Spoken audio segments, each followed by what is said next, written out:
Good evening, everyone, and welcome to our demo day today. Really excited to have such an esteemed panel of evaluators who will be going through 10 pitches. So this session will continue for 2 hours, 45 minutes. Yeah. We'll have a 10-minute break in the middle, and each startup will be pitching for 10 minutes, and there'll be a 5 minutes Q&A in the middle. Every panelist is requested. There's a rating sheet, a Google sheet, in which we put 10 parameters to rate the startups. Today will be a decision for us to, there are 6 startups from the Minds program. We'll be rating them to select whether they are ready for champions. Champions is kind of VIP, getting access to funding and co-investment along with Sarthy and other investors. Happy to share that we have at least 4 panelists from outside India, from London, from Japan, and from US. Vinay is also here. Yeah, hi Vinay. Hi. I didn't know I was audible. No issues. So I'll start with introducing the panel first, and then Rajesh Badgeri can help if anyone has any challenge in accessing the sheet for evaluating the startups. So ideally, while the Q&A is going on, do put your ratings.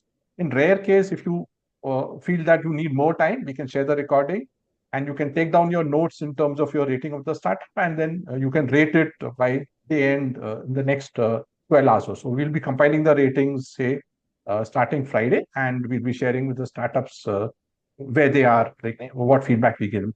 So the beauty of this Minds program is either you are fundable, you get that validation, or what are the 3 things you need to do to become fundable. So based on the VP, so these 42 days of the Minds program, all the 6 startups worked, refined, made some changes in the value proposition, some of problem understanding, know your customer, who we are, solution, validation. And today they are going to present their business pitch, which is built on the value proposition which they validated, refined, or pivoted in the base camp. Of course, it's a journey. You have to work with multiple VPs as the hockey stick approaches, and then the hockey stick gives off. So either you are selected after today for champions, or you know what are the 3 things and what are the KPIs you need to achieve to become a champion. So usually in our demo days, we have previous cohort startups who've kind of built a new VP for a different TG. They also come and present. We also have invitee startups, so there are VIP. So you've got BArm and Sarvm, and so these are actually VIP startups who we believe are not ready. That's our belief, but the rating will tell us more about what the panelists feel, right?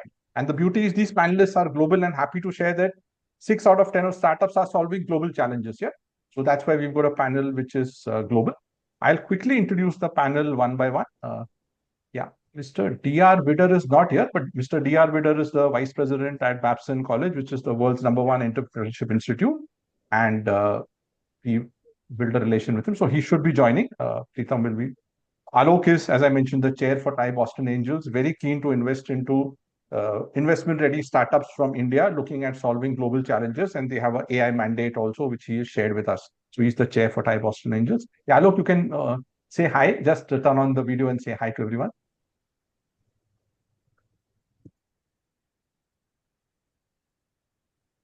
Good to meet everyone. Looking forward to this session which you've put together.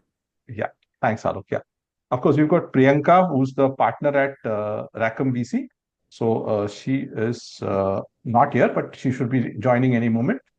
Then there is Louis, who's an angel investor from Japan. He approached us saying he's keen to invest into Indian startups, and he should be also joining soon. And Stephen, who's our partner from TA3, he's been in the startup fundraise space for almost 10 years now. He'll also be joining from London, right? So that's the panel we have, which is from outside India. And of course, the India panel is Mudit Mathur, who's a mentor investor with Sarthy for almost now a year. Mudit, your video is on, but you can say hi. Hi everyone. Look forward to hearing all of you. And then there is Saroj Patrul. Saroj Patrul is also a mentor investor, and he's a CA and a finance expert. So good, there are 3 or 4 fintech solutions. And Saroj Patrulji is invested into startups, worked with quite a few of them at a CXO level. Mr. Saroj Patrul, you can say hi. Hi all, and looking forward to today's presentation. Thanks, Sarojji. And then we have Vinay. Of course, Vinay is Director Sarthy US, and he's in India currently, but soon, another week or so, he'll be in the US. Quite a busy schedule as he's kind of managing schedules between both sides. So Vinay, you can say hi. Not I the put on CGreen my Vinay. video, but Yeah, I'm traveling right now, but I'm in a position that I can talk good. and listen. Thanks. So Yeah, thanks. wonderful. This is not my first session. I've been Yeah. on previous sessions too. Lovely Yeah. to be here. Thanks, Vinay. Yeah, so Louis from Japan has also joined. Yeah, Louis is transiting both continents. He has businesses in US and Japan also. So Louis, in fact, I'll allow you to give us a elevator intro of yours, Louis. Okay. Yeah, Yeah. Hi there. I'm an angel investor in Japan and United States. I'm running some companies in Japan and United States. So today I'm really looking forward to listening your pitches. Thank you. sure. Thanks. Ru and Louis, he's got two names, so I call him Louis. It's easier for me, Louis. Yeah, Louis. So thank you for joining. Yeah, thank you. Thank you for joining, Louis. Yeah. Yep. So now I'll introduce Team Sarthy, starting with Priyanshu. Priyanshu heads our VIP vertical, which is the fundraise vertical. Currently, there are 8 mandates live with the VIP, including 4 in EdTech and 4 in others, including Apto, who's going to pitch today. So Apto is a VIP startup who's already pitched to VCs like Elevation and a few. So he's going to pitch today, and you'll see the VIP level startups also. Yeah. So hi, Priyanshu, you can say hi. So excited to be part of the today's conversation. Looking forward to all the pitches. Yeah. And then we have Preetham from Sarthy, US. So Preetham is currently in Boston, and he's working on the Sarthy, both the investor side and the startup side. Really excited with his work. And because of him only, Alok and others are here today. Preetham, yeah, you can say hi. Yeah. Hi, everyone. Nice to be here and looking forward to all the pitches as well. Yeah. Thanks. And there is Rohit Kuwar from Lead Angels. So Rohit earlier interned with Sarthy almost a year back, and he's currently associate Lead Angels. They had a Deeptech thesis, but now they are also investing into AI startups. Yeah, Rohit, you can say hi to everyone. Rohit Kuwar. Hi, everyone. Looking forward to the pitches. Thanks. Thank you. Thanks, Rohit, for joining today. Yeah, and of course, Rajesh and of course Atin, and so we can, all of us, so that's why I'm not introducing but Rajesh, you can still say hi because there are new panelists also. So Rajesh heads the Minds program, and you can say hi to everyone, Rajesh. Okay, hi. Very exciting time. I think good to see all. I think next 2.5 hours would be really exciting and fun. Thank you. Okay, thanks. So I again repeat, panelists, there's a Google Sheet where you have to rate all the startups. You can rate them while the Q&A is going, or you can take your time, take your notes in your diary and rate them in the next 24 hours, because we'll be compiling all the scores. I again repeat, either a startup is declared fundable or it gets 3 gaps, 3 critical success factor gaps to build on, become fundable. And these startups will get an opportunity to pitch in the next cohorts like that. It's already cohort 15 we've done. Cohort 16 is already announced. So we are in that empathetic mode. We don't say select, reject. You're not rejected. You are semi-ready as far as Sarthy is concerned. And you need to achieve some KPIs, work on some critical success factors to become fundable. Yeah. So that's our Sarthy bit. We are there for everyone. Either you are fundable or not fundable. We are there for you in this journey, make you fundable, and of course, achieve your long-term goals, because we know what goes behind a founder, what sacrifices, what commitments go behind a founder. We really respect and value that. Yeah. So over to the first presentation for today, which is Team HappSales. Yeah. Team HappSales, you can share your screen and start. Your time also starts. Sure, Girish. Thank you so much. Turn on your video while we are presenting so that we can see you. Yeah. Hi, everyone. So HappSales is a revenue acceleration platform powered by AI agents. Let me give you a quick background. My co-founder, Vijay, and I, we spent a long time in the corporate, nearly 25 years with all these marquee companies, global companies that you see there. I started my sales career in industrial sales, B2B sales, way back in the 90s.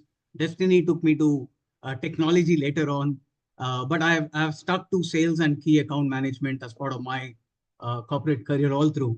And the last stint was a decade-old stint at SAP, where I was involved in many transformation projects, also selling SAP CRM for a living during my stint. And being in sales, I have been a user of all kinds of CRM myself and my team members, and saw the struggles which I went through and my team, as well as we also firsthand saw how customers were ripping apart the world of Salesforce, SAP, Microsoft very closely. My co-founder Vijay, again, 25 years He's an hardcore techie. All life he's done only tech with Tech Mahindra, TCS, again doing large projects, global projects from Tech Mahindra. And both of us got together and started HappSales. And we are supported by angels and advisors from these companies who kind of understands this space and they wanted to be part of our journey. Yeah, this is a quick intro about us and our background. So our vision is to set the gold standard in AI-driven integrated revenue management, helping B2B companies to grow profitably. So we are very specifically focused on B2B companies. How do we achieve that vision is by empowering the client-facing teams, which is the customer-facing teams, to win by redefining revenue management frameworks and designed for their success and happiness, right? So our entire philosophy is if people are more productive, people are more happier, successful, business happens. And that's the genesis also of the brand HappSales, where we're really talking about how do we make our end users successful so that it really dovetail into any organization's overall goal. The problem we are solving is now transactional CRMs, though they've been there for decades, have not been able to fix 3 Ps in B2B companies. And what are these 3 Ps?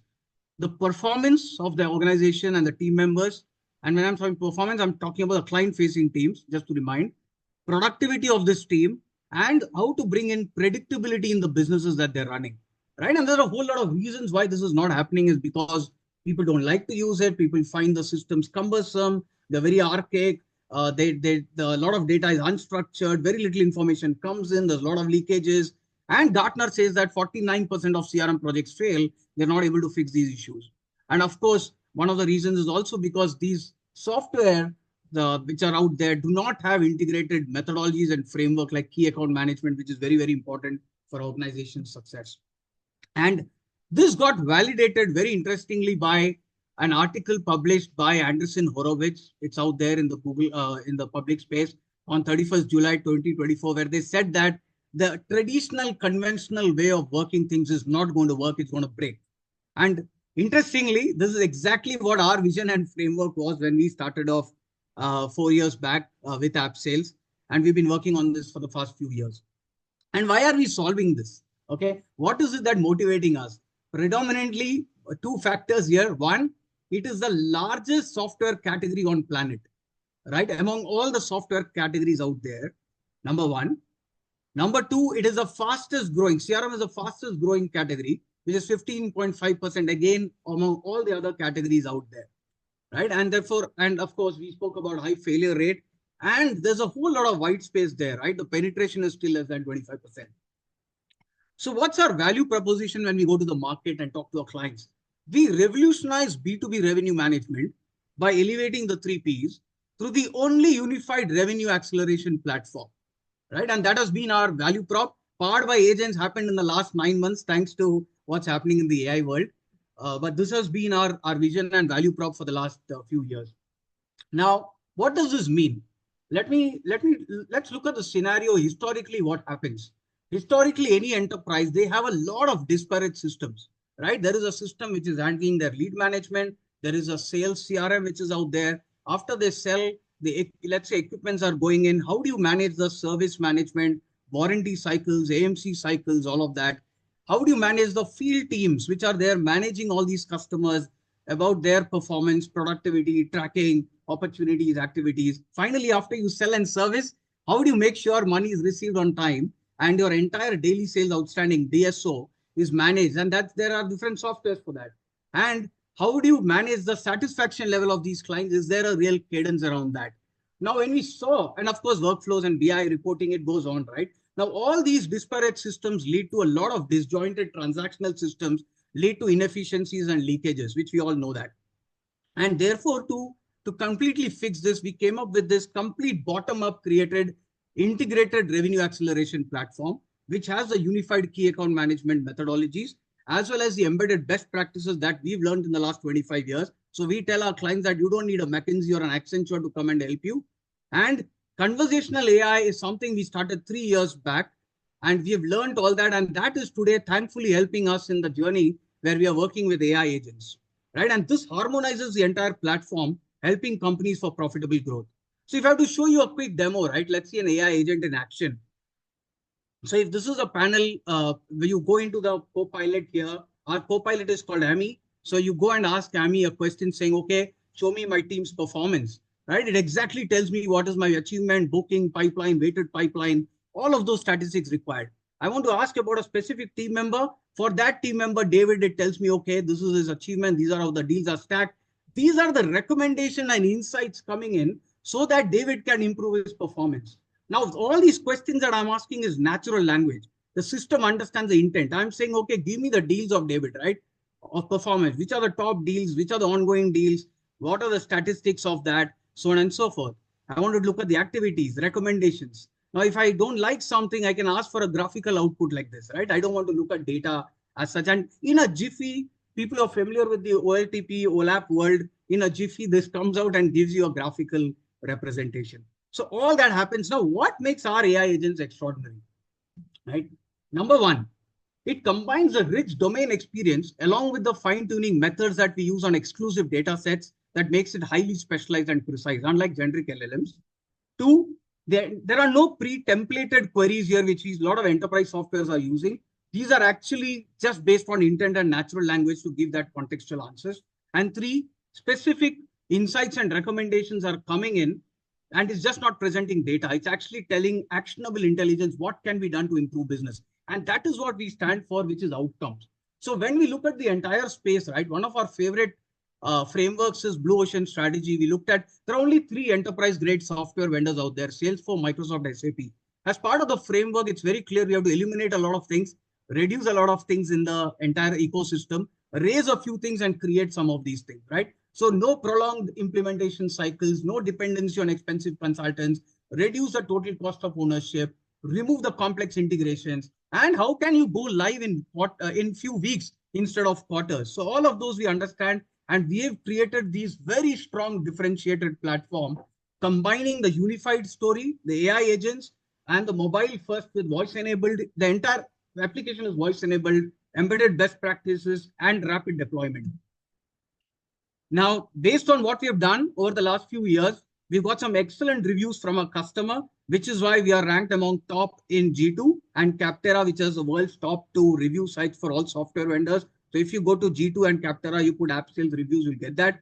And these are some of the customers' case studies. By the way, Transworld was, they failed with a Salesforce implementation for 10 months. We came in and we solved that and we went live in 4 weeks. That's what we did, right? That's the kind of impact we create. Our current model is software as a subscription, 85% revenue is through software, 15% professional services.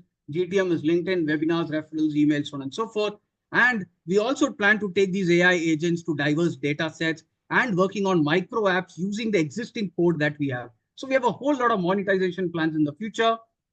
1 minute. Naveen, you have the last one. And then we have all the angels who had come in 200K. The lifetime bookings is 200K. Our projection is 170K. Our gross profitability because of our lean operations is 80%. We are looking at an ask of 1.5 mil, which has a clear path to 2 million ARR with 60% going into the GTM, right? That's where it is going. Our strengths, just to summarize the last slide here. One is a rich domain we come in. A strong team and culture, the 10-member team. Luckily, we've been very fortunate, 0 attrition in the last 4 years. They've been with us and they believe in the story. A powerful tech stack, which is highly differentiated with the power of AI now adding on to it. Customer love we spoke about. Frugal operations, lean cost structure for high profitability, and de-risk model because we work across 8 industries, so quite diversified that way. And finally, in terms of opportunities, there's a huge market opportunity there, untapped market across geographies, multiple UI use cases still to come in, and we need to monetize all of those add-ons. And finally, the micro apps using our existing code. We think there's a huge volume business out there to be done with the existing code. Time. Thank you. Yeah, thanks, Naveen, for closing on time and completing your pitch. Yeah, we are open for questions. It will be slightly fast-paced. So request those who have questions, you can, no need to raise hand also, you can ask your questions. We usually have up to 3 questions after every pitch. And of course, everyone is open to ask. Yeah, I have just one query. You said 80% profitability is B2B and one-time fundraise of $1.5 million.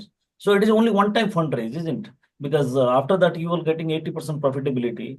So expecting $2 million, $3 million, $4 million, then you will have a lot of money. You will be investing in startups after that, I think. Yeah, I wish that is going to be true very soon. Just to clarify that 80% is gross profitability. There is still a burn, slight burn there. But I spoke about gross profitability on that slide. But yeah, but to answer your question, there's a whole lot of investment to be done on the GTM side of it. And there's a huge market, right, across geographies. And if we have to really capture that market in a fast pace, I think it's very important we invest in the right markets, right technologies, right teams. So it's not that we are going to be, the net profit is going to be positive as soon as we get the investment. There's a whole lot of investment required. And we have a complete maths. I can take you through that anytime. Oh. Yeah.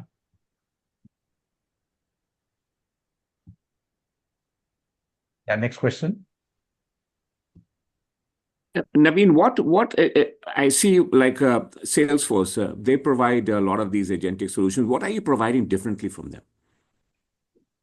So Salesforce, of course, been there in the market for last 25 years, right? And their architecture is pretty archaic now. No, but I'm saying, but if you look at the new agentic solutions provided by Salesforce, where the agents which they have are pulling across information and making it easy, whether it's both voice and text, you can create agents. They've got a whole set of agents which you can offer. What are you offering which is different from the new Salesforce which is out there? Have you looked at what Salesforce is offering the new sales? We have looked, they've spoken about it. It's not yet live. In fact, we launched our AI agents as recent as a couple of weeks back, right? And we have taken it to the market. And what we are hearing from the clients is they haven't seen this working on Salesforce ecosystem. And that is something we are hearing. They have a roadmap, no doubt about it. They are also talking about it. To what extent they're going to do, to what kind of automation they'll bring in, time will tell us. What we bring in is the combination of, there are close to 15 agents in that video which I showed you, right? Which are completely fine-tuned with exclusive data sets that we have, along with certain methodologies that we bring in, right? For key account management methodologies and the domain that we have brought in. And that together comes together, harmonizes the entire information and gives it to our customers off the shelf. Now, of course, and in terms of the commercials, I'm hearing also from the market that it's not going to be easy paying for Salesforce agents. It's going to be extremely expensive, and it is yet to see in any of the enterprises that we are talking to. I think he's missing one. Naveen is a DIY solution. There's no implementation partner. Salesforce has implementation partner. So it's like 100x of what HappSales is offering. Yeah, so one of the things is, thanks for bringing that point. So one of the things the entire industry has been going through is the entire ecosystem, right? If Salesforce is a $40 billion company, the ecosystem is a $200 billion company, right? An Accenture, a PwC, a Deloitte, a Infosys, everybody has these practices. And therefore, you cannot implement these technologies plug and play. You cannot do it in less than 4 weeks or 3 weeks. You will have to go through a 9 months full-fledged project to implement a Salesforce or a Microsoft out there. And which is what we saw with our clients, where we've been able to go live in 4 weeks, which is the entire platform, right? The example Transworld I told you is an account which came on board in 2021, just around the pandemic timeframe.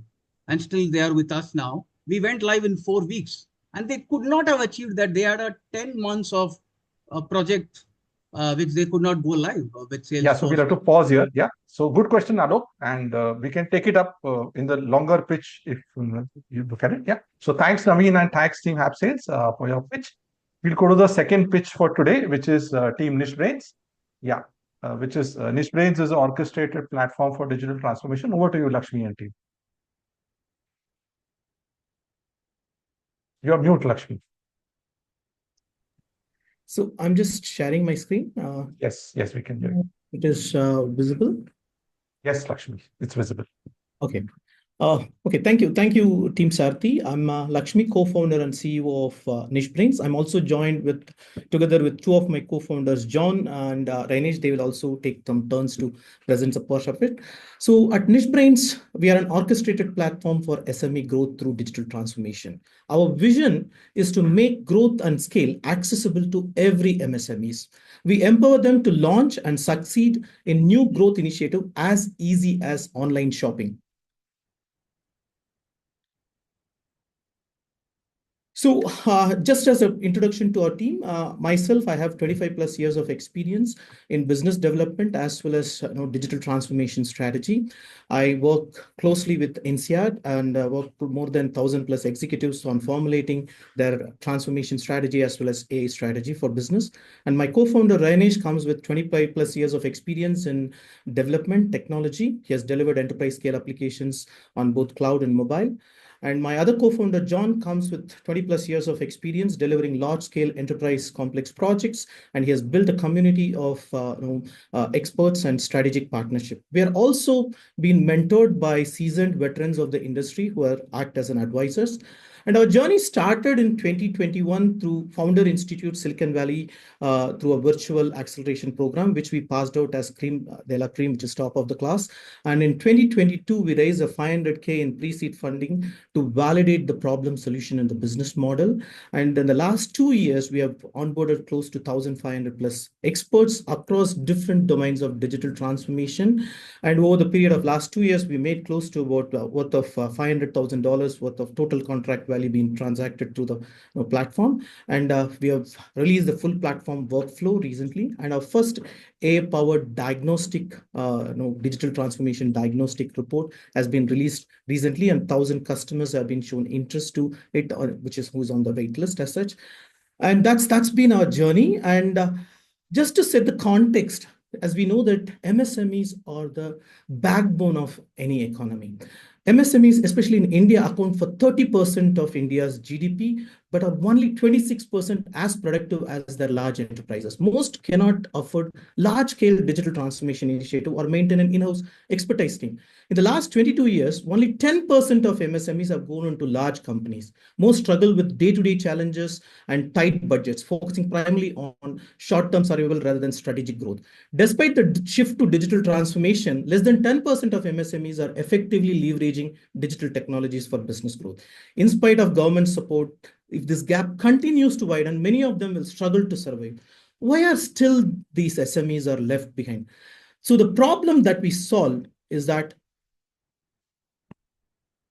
there is no easy way to find the right expert to engage them. The market is highly fragmented. There is no proper vetting process, and the companies are stuck with repeating the bad past experience.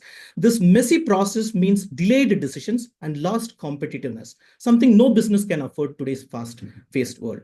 But the problem goes deeper. Most companies lack a structured framework to evaluate and manage their transformation efforts. They face uncertain ROI, vendor mistrust, and no clear measure of success. And if that's not bad enough, many companies don't even have a clear roadmap for growth and transformation. Goals are vague and KPIs are undefined. And they end up relying entirely on the vendors to make things work. But hope is not a strategy.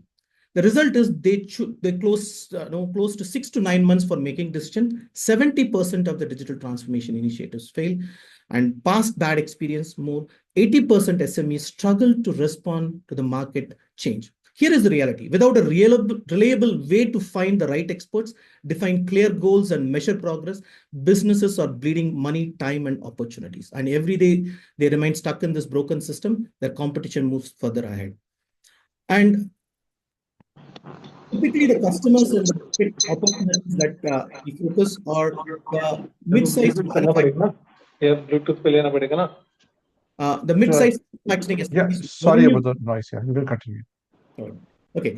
Customer focus on these or manufacturing SMEs with the revenues between $15 million to $150 million in revenue. These businesses are primarily second generation family-owned business companies. They operate in the key industries like pharma, textiles, automotive, and FMCG. These sectors are critical to the economy, but are struggling with adapting digital transformation. And they close to spend about on an average $50,000 on growth initiative, typically on improving efficiency, productivity, and cost reduction, business growth, and also engaging the customers. We estimate close to 18 million manufacturing MSMEs are there, which estimates to be about 200 billion in TAM, and 30 billion is our service addressable market. In the next 2 years, our focus is on targeting 5,000 SMEs with a SOM of 250 million. Let me invite my co-founder Rainesh to share the solution. nicheBrains is a next-generation orchestration platform designed to simplify and accelerate digital transformation for businesses worldwide. We transform what is often seen as a complex, high-risk journey into a clear, efficient, and outcome-driven process. At the core of our platform is an AI-driven diagnostic engine that identifies business challenges with precision and generates tailored, actionable roadmaps, serving as a virtual CXO advisor for all strategic group needs. Backed by a global network of 2,000 plus vetted domain experts, we ensure organizations get the access to the right capabilities at the right time. Our standardized engagement frameworks, built-in KPIs, and transparent workflows deliver measurable results and complete accountability from start to finish. With nicheBrains, companies eliminate guesswork, build trust, and scale confidently, turning transformation into a strategic advantage, not a stumbling block. At nicheBrains, we define digital transformation journey, making it as seamless and intuitive as shopping online.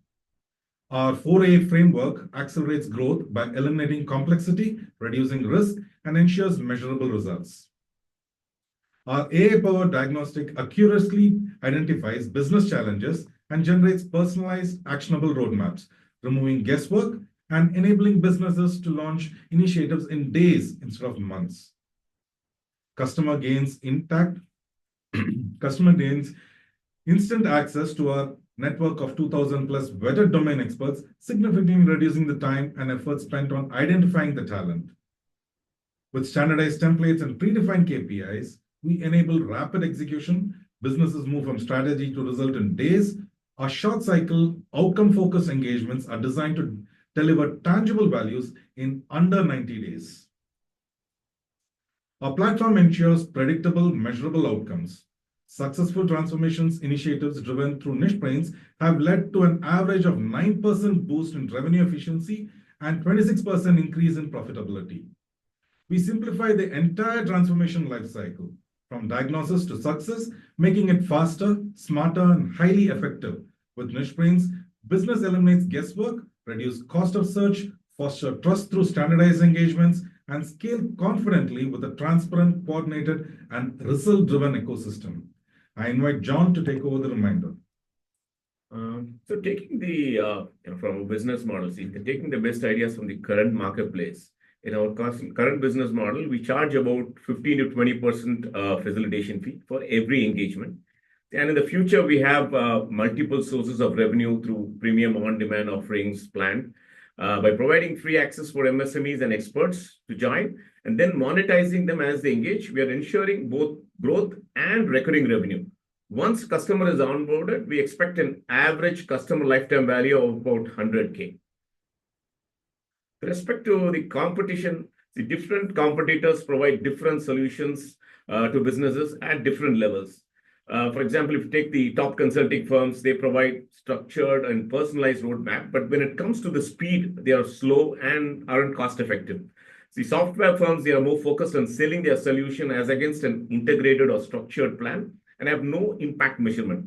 That's where nicheBrains is different. In that, nicheBrains provides an AI platform offering an integrated, productized, scalable approach, combining speed, precision, quality with measurable success, all in one place, which is basically the need of the hour for SMEs to progress. 1 minute left. Yeah. With respect to the traction, nicheBrains has gained significant traction over the last few years.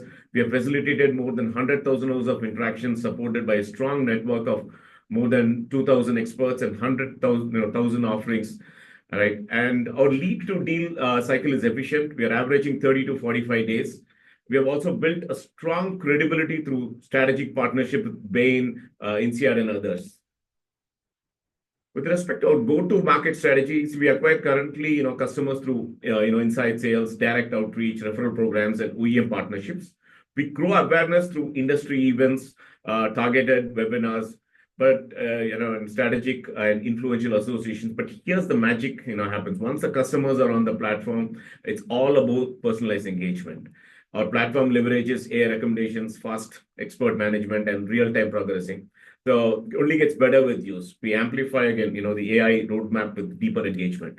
Yeah, thanks, John. Our vision is to grow and scale accessible for MSMEs in the future business. We aim to reach 250 engagements in this current year, and the next year, imagining 1,000 engagements with the growth prospects, transacting close to 50 millions in the next 5 years. Time over. Ask us 1 million in investments, out of which 50% will go into developing on the AI capabilities and 35% to expand and then create a digital marketing center, which will pull the demand, and the 15% will go into support functions. This will fuel our mission to transform SMEs and the freelancer ecosystem. With 24 months key milestone of processing close to 7 million in transactions, 5,000 vetted experts, and 1,000 successful engagements. So we are here to empower SMEs to transform, grow, and scale faster and smarter through nicheBrains. Thank you. Yeah, good presentation, Team nicheBrains. Yeah.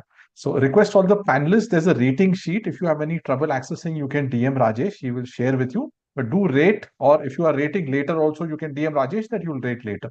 Because we are tracking your ratings. It's very crucial for us to compile the ratings and share the feedback with the staff. Okay. You're open for questions. Even Girish just want to make sure the startup info, if they haven't received or anything, Yeah. they can ping. The first sheet has the startup info in terms of what is the traction. So you can go through it and then rate the startup also. Yeah. The first sheet. And then there's a sheet in your name where you have to rate the startup. Yeah, we're open for questions. Preetham, you can ask. Yeah, go ahead. Yeah. So you mentioned an AI diagnostic tool that is very beneficial to the SMEs. So 2 questions based on that. Is it live already? And could you give an example of how it functions? And is it present in the other consultancies or your competitors that you mentioned? Short answer, yeah, please. Short answer. Yeah. So it's live. It's in the pilot phase. So some of the customers are already. And what it takes typically is that it takes the online digital presence and also industry trends based on the company and provides the recommendations based on 5 critical dimensions of the business, which is strategy, operations, sales and marketing, and technology adoptions and organization skills capabilities. So that's the kind of a thing. Typically, they are available by large companies more on customized basis when they are engaging, but for medium companies, it's not available. So that's where the current state is, Preetham. Okay, thank you. Yeah, next question.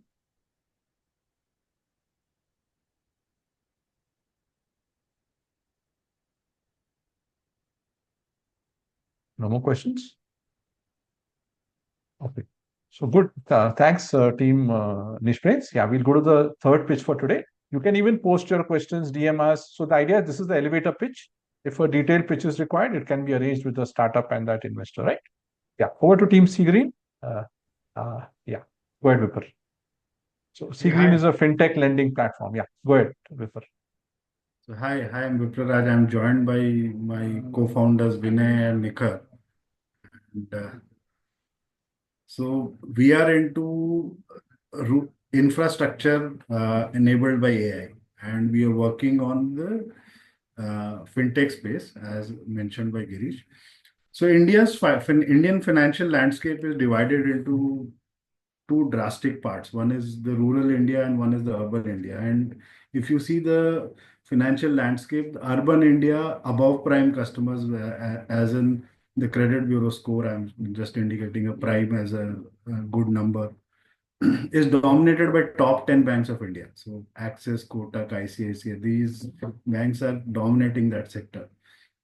And the rural sector, by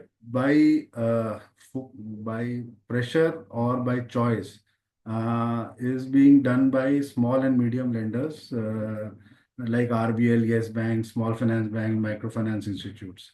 Okay.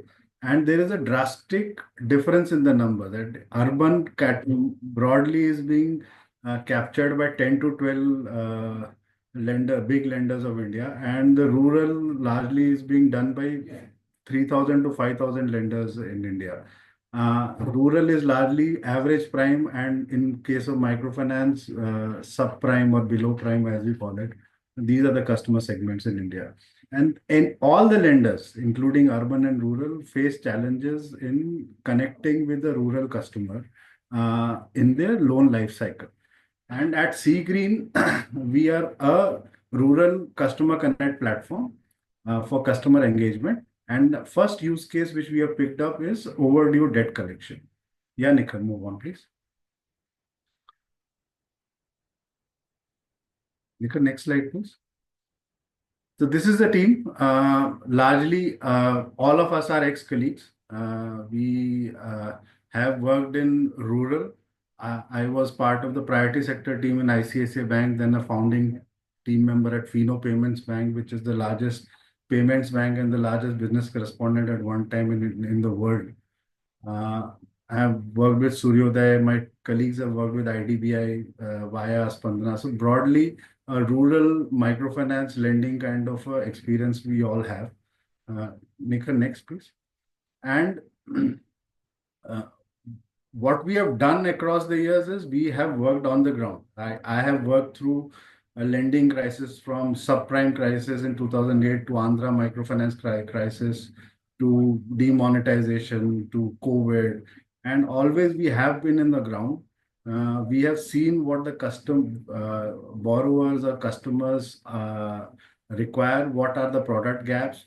We have a legacy of execution. I have led a team of around 3,000 people in setting up one of the biggest networks across the country. And we have done on-ground rural lending and collections. Okay. I might have, in my career, physically met 80 to 1 lakh customers myself only in the use case of collections. So we have met the customers, we have interacted the customers. We feel that we know, fairly understand what a rural customer behavior is in contrast to what an urban customer behaves like. Yeah, Nikhil. So in collections, if you see the Indian lending market in unsecured lending is big. It is annually, India lends around, and this is last year's data, around 240 billion USD as small ticket lending is lent in India. Credit bureau rates are showing and consistently have been showing that there is a bounce rate of 15 to 22%. In India on the collections part. So 15 to 22% customers bounce their EMIs on the day of collection. Also, there is an existing NPA, which is around 72 billion as reported in the credit bureaus lying in the country. And there is another additional $133 billion of write-off loans. Why I'm giving you this figure is that total collection opportunity in India is huge in unsecured lending. I'm not talking about secured lending. I'm talking about unsecured lending, where the banks don't have a hook to connect with the customer. In secured lending, they do have a hook to connect with the customer. That brings down to an opportunity of around $0.34 billion of collection opportunity per district. India has around 740 odd districts in India. So that is a huge opportunity. In Indian INR numbers, that is around 3,000 crores of or 2,800 crores of collection opportunity per year per district. That broadly classifies to 250 crores or 250 crores of collection opportunity per month per district. Okay, in India. And this opportunity, there are 5,000 plus small and mid-sized lenders who are operating in this market. And that is our customer segment. We are not going after the big banks who are operating out of or are captured the urban market. Our target segment is 5,000 small and mid-sized lenders. And small, I'm talking about banks like RBL, which is in terms of balance sheet very big, but we categorize them as small and mid-sized lenders. What is happening, if you see, of course, one indicator is the stock exchange or the this thing is that 20% erosion is happening or erosion has happened of the net worth of these financial institutions in last 5 years. Nikhil. Next. And what is the challenge of this problem? Challenge is that there is in gap of a connect infrastructure, banks are not able to communicate to the customer. Then if they are not able to communicate to the customers, they are not able to define a strategy. And once they're not able to define a strategy, they only spam the customer, which is in turn reducing the digital connect response to digital communication to the customers. Again, it falls back to that 2/3 customer need to be physically met. And when that requirement comes in, there is no infrastructure available in the market to address this problem. So what, Nikhar, next, please. So this is what we are working on. This is our three AI engines, Tattva, Niti, and Sanjay. Broadly, Tattva is working on making an elevator pitch out of the scattered borrower data, which is available in unstructured format all across the banking and social media environment. Why we say that Tattva is important is because the customer has to be engaged properly. Once the engagement is proper, customer communication is, you are able to extract data out of that communication. Why data is important? Because you need to know the reason of default. If you know the reason of default, you are able to define a proper strategy and in the intent versus capability matrix. And that listening part is done by our AI engine, which we call Sanjay. And then we have a Niti engine, nicheBrains, which is processing all this data and suggesting next steps again back to Tattva. So this is the loop which is going on. And in turn, 3 to 2 years time frame, we intend that our Niti engine will be able to understand any customer face-to-face conversation and correctly define the next steps with any customer. Okay. Yeah, next, Nikhar. This is a go-to-market strategy. We operate as a unit. We are saying that one district will have around 5 Pragati Kendras. Pragati Kendras is a unit in which will be 2 telecallers and 5 field agents, 25 lenders as a unit, and our application. This unit we want to replicate into 200 districts of India. And in turn, in 12 months, when our Niti engine is ready, that will be ready as a SaaS platform to be availed by any lender in India into their own applications. So 1 minute left. Yeah. This is our plan. We are saying that in 200, if we are able to operate out of 200 districts, we'll be able to do a 400%, 400x growth in 3 years.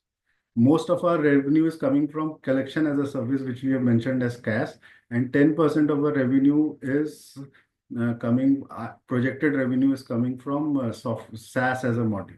Okay. This is our competitor landscape. Anyone see in collections, there are many blocks. Collection management engines are there, AI bots are there, telecalls are there, face-to-face entities are there.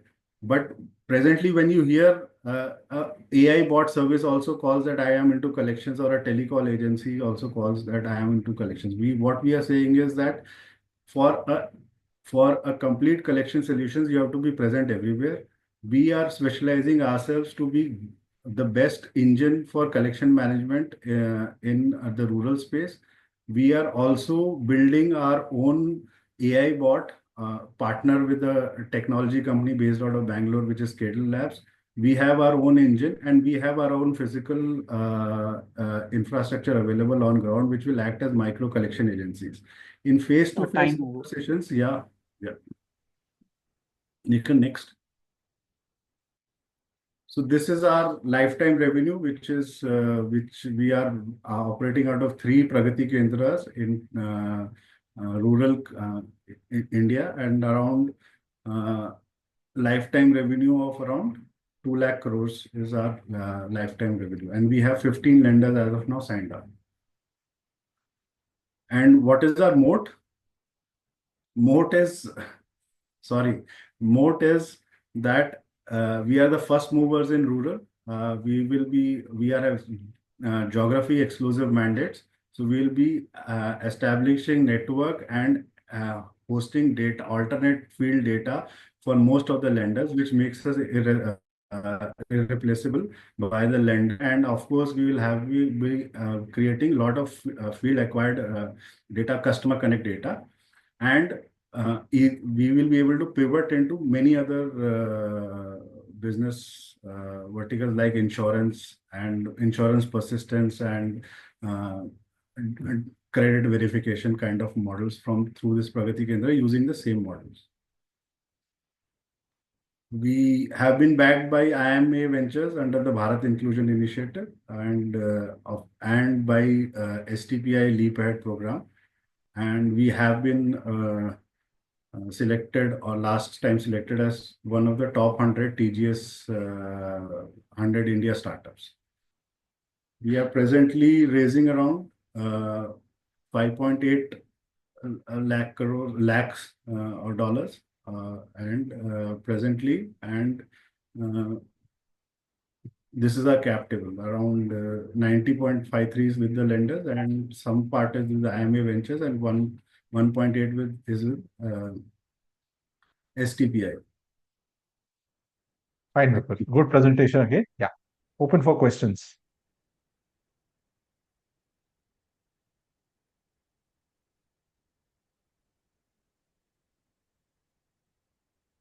I just had replied. Just I wanted to, what is the kind of valuation you are looking for? We are looking at around in the slide. 15 to 16 crores of Indian INR. What is the dollar value? US dollar terms, $1.8 million. That is the valuation. Pre-money, yes. Yeah, but have you mentioned that? No. No, we have not mentioned. Actually, not mentioned. We mentioned in the Google sheet. But if 1 million, that is a fundraise, means you are 90% you have things. So you are raising fundraise is 500K, 582K. 582, but future fundraise also you are saying 1.1 million and 1.8 your the valuation. And then you will lose almost 50, more than 60% of your founder's share. If you are able to raise that kind of. No, so what we are saying is that in current round, seed round, we are raising 5.8K US dollars, and for at a valuation of 1.8 million million dollars pre-money, which would convert to approximately 25% in the company. And this Series A that we are saying that we would be doing 12 months down the line, when our revenue per month would be around in Indian rupees 10 CR. That means 10x growth. So our valuation would also increase that much, and then we would be diluting further. Right now, this fundraise is required because we have to fund our tech development and the growth capital to start another mandates. But but the numbers, it's not representing the story what you have presented. Anyway, you do a detailed exercise would be required because highly manpower intensive. You become a dignified collection agent. So I can understand problem is very big, very large. Maybe a detailed correlation would be required. Anyway, next one guys can go for the question. Yeah, Rohit, you had a question. You can ask your question, Rohit.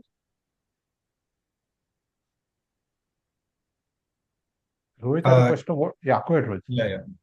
So I just wanted to ask, like, what is the percentage success of recovery that you are able to generate from these default borrowers? So, Rohit, we are as of now working on only write-off customers for 6 of these lenders in this, and we have a 30% success rate. So write-off means that bank has exhausted all its options. Our average DPD days value is around 100 days. Okay. And what would be the loan size that these borrowers generally have on an average? So the loan size will be approximately, I will tell in rupees, Nikhar can just convert around 30,000 rupees to 50,000 rupees, and average loan size. As of now, what we are working on. Average approx 500 US dollars. Okay. Thank you.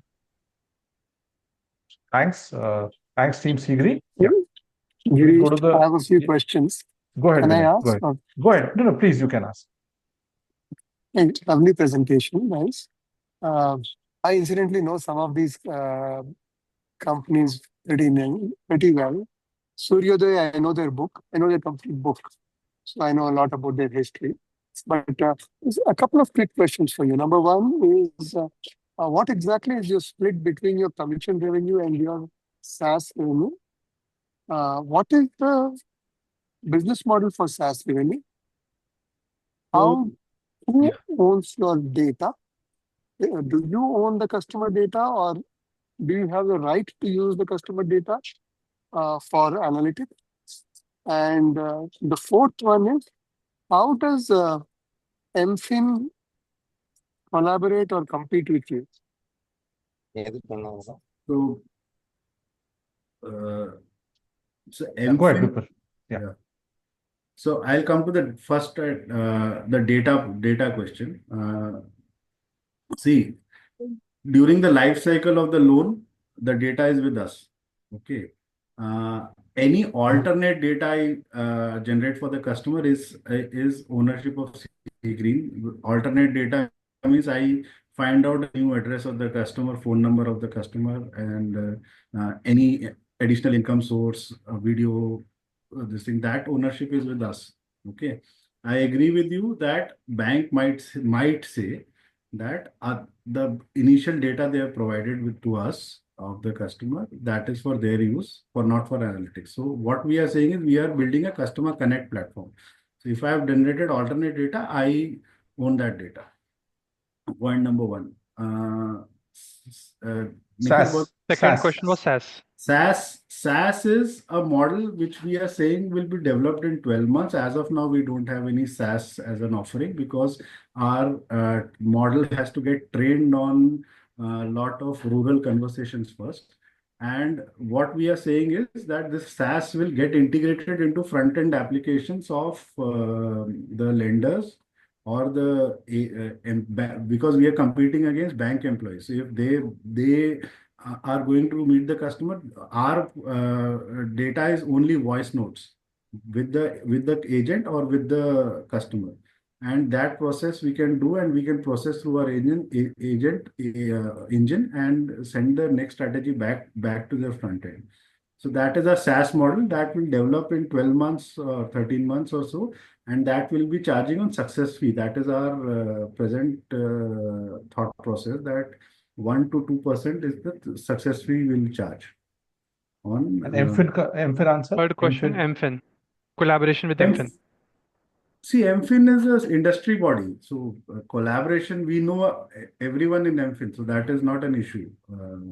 Mishra Saab, we know everyone, we know personally. Actually, in my earlier days, I used to attend regularly MFin meetings. That is the industry body that can be utilized for incremental business.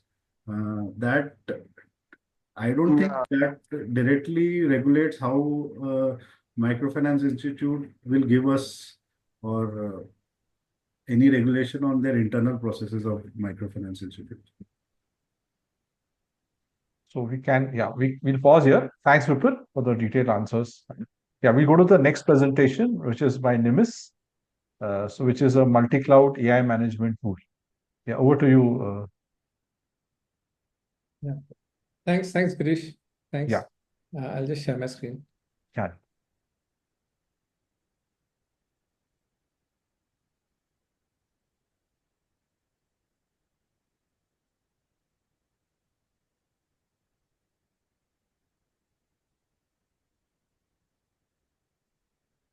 Hi, everybody. Thank you for giving this opportunity. So we are from Nimbus and Nubix. This is the same organization. We are just shifting the name. So what we do is our vision is to simplify cloud management. That is something which our solution focuses on. Now,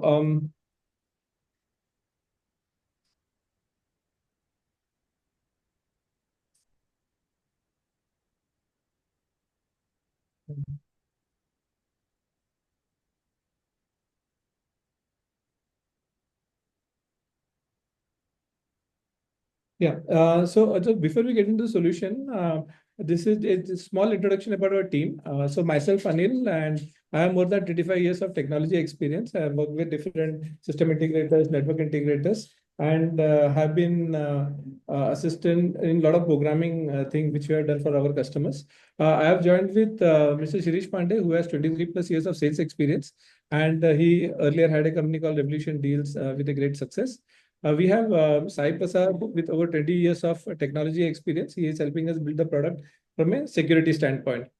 Coming to the problem statement, cloud platform is very different. Different in the sense, you actually need technical resources to manage your cloud. It is not something which anybody can go around. So you have certified engineers. You eventually get a AWS certified engineer. So the top four cloud providers: Amazon, AWS, GCP, OCI, and Azure. And today a lot of people are moving on to cloud, and cloud is something which Gartner says will grow at a rapid pace even in coming times. So managing this cloud becomes a big problem because there are challenges with it, out of which I will highlight three main challenges. There are many, at least there are 9 of them. If you see there are 9 of them which has been there for 2019 to 2024. This is as per the statistics. So these problems exist for the last 5 years, and out of which we have a solution of which we are trying to at least mitigate 7 of them. Yeah, and the cloud market is very big. So as you see, if you look at, we are looking at around TAM size being 37 billion. So these are big numbers, but then what I'm just trying to say here is it's a big market. Our strength has been, we have been working in corporate infra for a long time. When I say infra, it is not only cloud, it is the OS, database, networking. So we understand that segment very well, enterprise segment. And we have been providing cloud solutions. So whether it's in AWS or GCP, we have been doing that traditionally. Of AWS, and we are partners of GCP. We have been doing that traditionally. So we know the pain points of the customer very well, and we know what solution exists in the market. So that is also something which we are very well aware of. So currently there are isolated solutions there which is available in the market. So for cost, I have one solution. For compliance, I have one solution. And there are different solutions. Isolated solutions are available in the market. And we have provided something similar on Ansible for one of the largest banks in India. So that is a solution on automation which we have provided. So that gives us a lot of confidence in what we are doing. Okay. So our value proposition statement is we enable medium and large enterprises to easily manage a single or multi-cloud environment with AI enhanced control with greater flexibility and expert support. What does that mean is we basically, there is a conversational interface. There is an AI, you talk to the AI and AI will go back to the cloud and get the things done. I think I'll just show you a small demo so that you understand this in detail, but this is the concept. So what is our target market? We are saying that any enterprise which has more than 15 virtual machines are our target. Whether they are in single region, multi-region, single cloud, multi-cloud, it doesn't matter.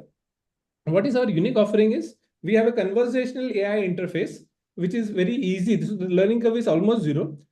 Compliance and cost is one of the major problems in cloud. So we have a proactive compliance and proactive vulnerability assessment report is what we provide on the cloud.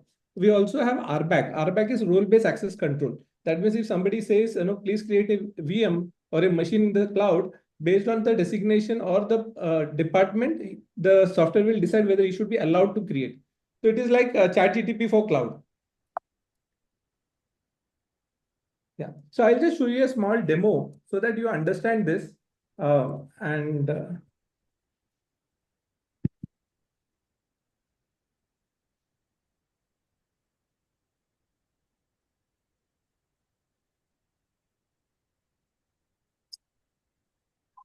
Technology evolves at the speed of light.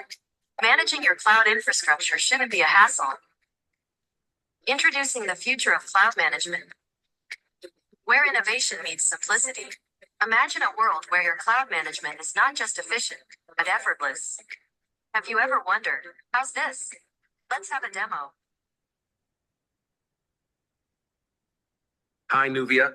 I'm not entirely confident if our provisioned cloud service resources comply with our security policies for OCI. Rest assured, our cloud resources strictly adhere to the best security guidelines. I have implemented regular checks and audits to ensure compliance with regulations and identify any potential flaws. Can you provide examples where these security measures have been configured or met?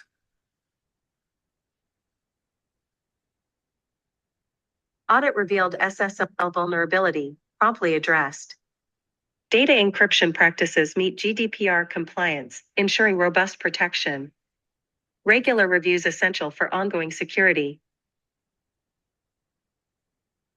Those examples sound promising. Can I see proof or reports validating these measures? Absolutely. I will generate reports detailing our recent audits and compliance checks. You will see evidence of SSL vulnerability resolution and GDPR compliance. Our cloud AI. Yeah, so this is just to give you an idea about how the solution works. So this was a demo where they are talking about compliance.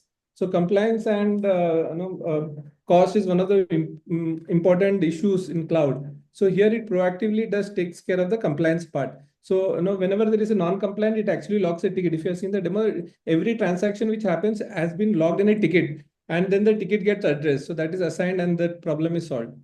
So that is the solution which we have.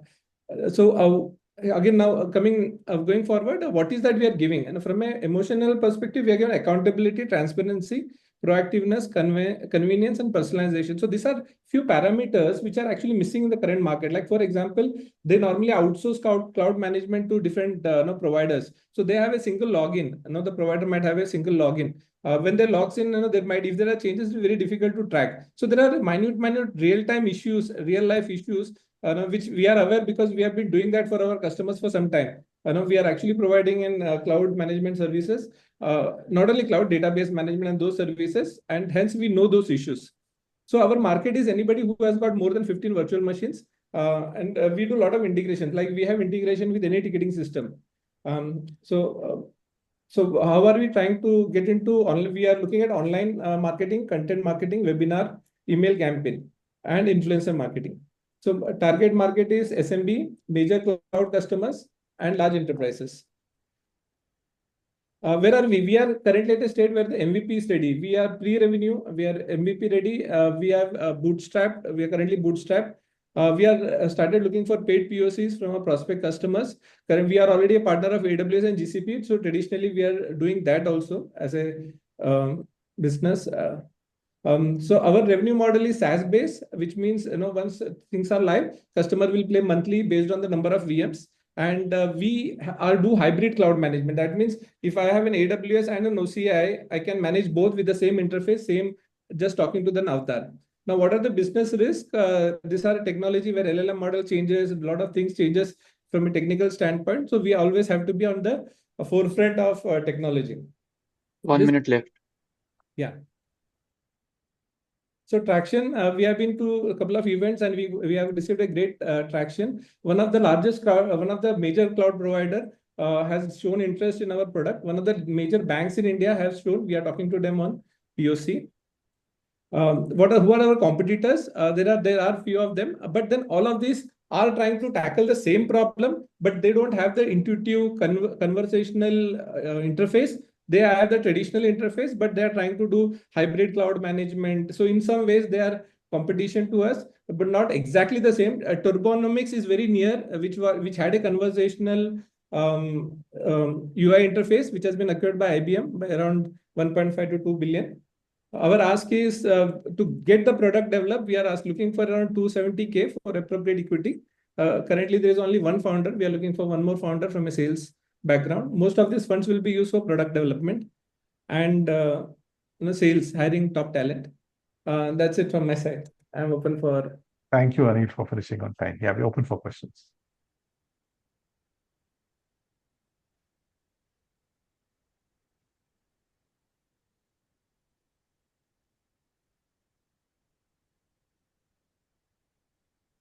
Yeah, let me go first.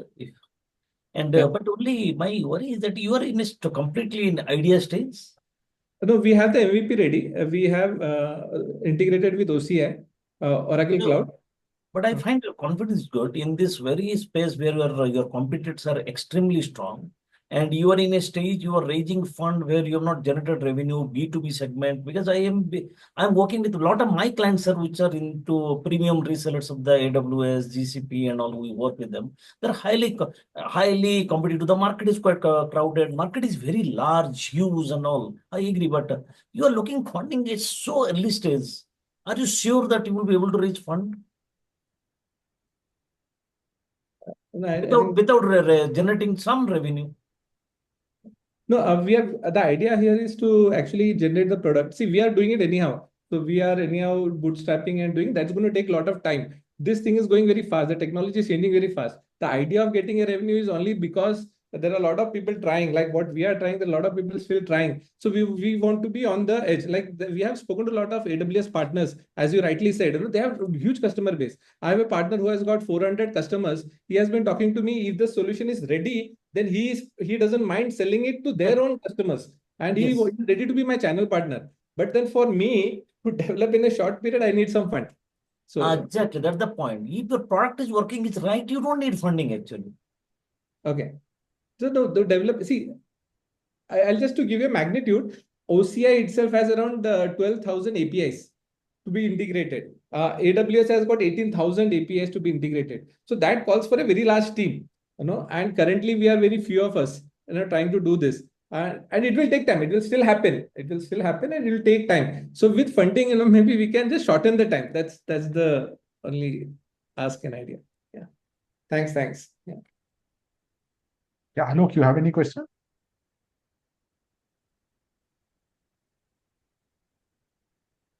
No. Anyone else has any question? No? Okay. Fine. Thanks, Anil. Thanks. Thank you. Yeah, we can go to the next presentation for today, which is Team Fingertip. Yeah. That's just back from a Elevate session. Yeah. Over to you, Nagarajan. So Fingertip is a fintech commercial credit card solution, and I think they've recently won the Elevate award also. Yeah. Over to you, Nagarajan. Yeah. Very good evening to everyone. My name is Nagaraj.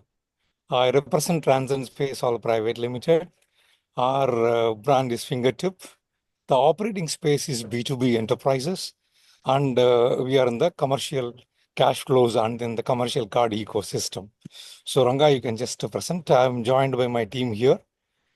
Ranga is there, Jacob and Kannan. All the four of us are there in this session now.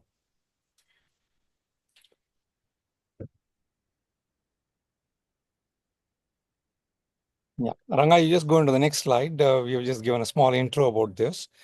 So the Fingertip is a brand. The space we are operating is the B2B. We just finished that. An illustrious team of bankers. The organization is founded by me. Up close personal when I was managing the commercial cards business with ICICI Bank, which is the second largest bank in the country. I could feel the kind of an opportunity, that I could feel the kind of a pain, in the SME, MSME ecosystem.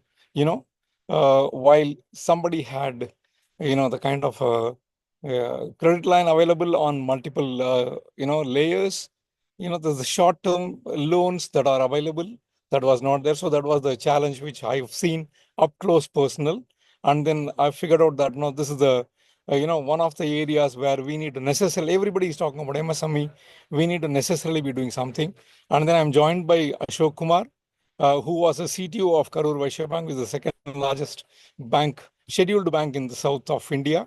And then Mr. Kannan, who's coming with 30 years of an experience. And then very, very qualified advisors in the form of, platform engineering, digital transformation, and then the finance, with regard to Rama Devi and Ganesh and Subi Joseph. So also, two of the very, very good advisors in the form of Matra and Sarthy Ventures, we could take their support from. Ranga, please. The core of the problem when you see it, okay, while the MSME and the mid corporates are in need of funds, and when they are provided funds on the cards ecosystem, unlike a consumer card ecosystem where, the point of sale material is available in majority of the retail outlets where you can just go and swipe and pay, tap and pay any of these things, or an UPI in terms of the short-term, transfer of funds. On the commercial card ecosystem, there is no acceptance infrastructure, was the key of the problem that's been identified. That is where we have really onboarded very many of the, like-minded players to have it. When you look at the core of this particular thing, the digital payments ecosystem on a B2B itself is very fragmented. Okay, that's the core of the problem. But when you look at the associated problems, the utilization of the credit, which is available to them, or the availability of a credit, that is needs to come into the MSME, or the multiple payment interfaces that they need to go, or a very inefficient, cash flow management at a large part of the MSME. Okay, not having a digital trail or any of those things is the challenge that's been identified, a problem that's been identified. Okay, so looking at the challenge in terms of inefficiency, in terms of the utilization of the credit or anything like that, if you were to have an acceptance infrastructure that's been created, that would solve a portion of a problem for the entire B2B, is the stuff. Yeah, Ranga, next.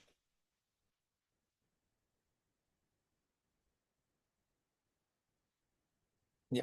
So when you look at the market, we have not looked at the market, in its entirety. We have not gone with the top-down stuff of, we've got a 65 million MSMEs. There is a $4 trillion. We have not gone by that. We have really looked at the the bottoms-up approach in terms of the market opportunities. Who are the people who can be carded? Who are the people who really can be given a clean credit, organized credit in the form of a card ecosystem is what we have looked at. Okay, so the reference in terms of the numbers, what you see here is the overall numbers, the number of corporates, number of SMEs, what are the kind of a GST transactions happening, what are the kind of a direct tax, they're happening, any of those things. But the market per se, it's a 27 billion revenue market on the TAM side of it, and a 7 billion, on the SAM side of it. What we are looking at, the way we have projected, is about $100 million in terms of the SOM, with what we have projected. And when that the key ingredient happens to be the spends, or the transaction movement between the account payable and account receivable. When you look at that number, that's about $550 billion. We are not talking about the overall number. We are talking only about the carded ecosystem. Okay, and the B2B payments volume in trillion, both at the global level and at an India level, we have really put in here. Okay, so that's a market size of it. Now let's come into a solution part of it. The solution is all about, the Fintech Saas platform, empowering the B2B enterprises with a secure and a seamless account payable and receivable through the commercial credit card ecosystem. Thereby the cash flow management, the credit leverage, and the spends insights, all these things can be looked at. Okay, so what we are essentially saying is that, this is going to be a platform. You are trying to UPIization of the commercial card in the form of a platform, is what we are attempting to do. You'll have a web and a mobile app. Okay, the card acceptance infrastructure and more.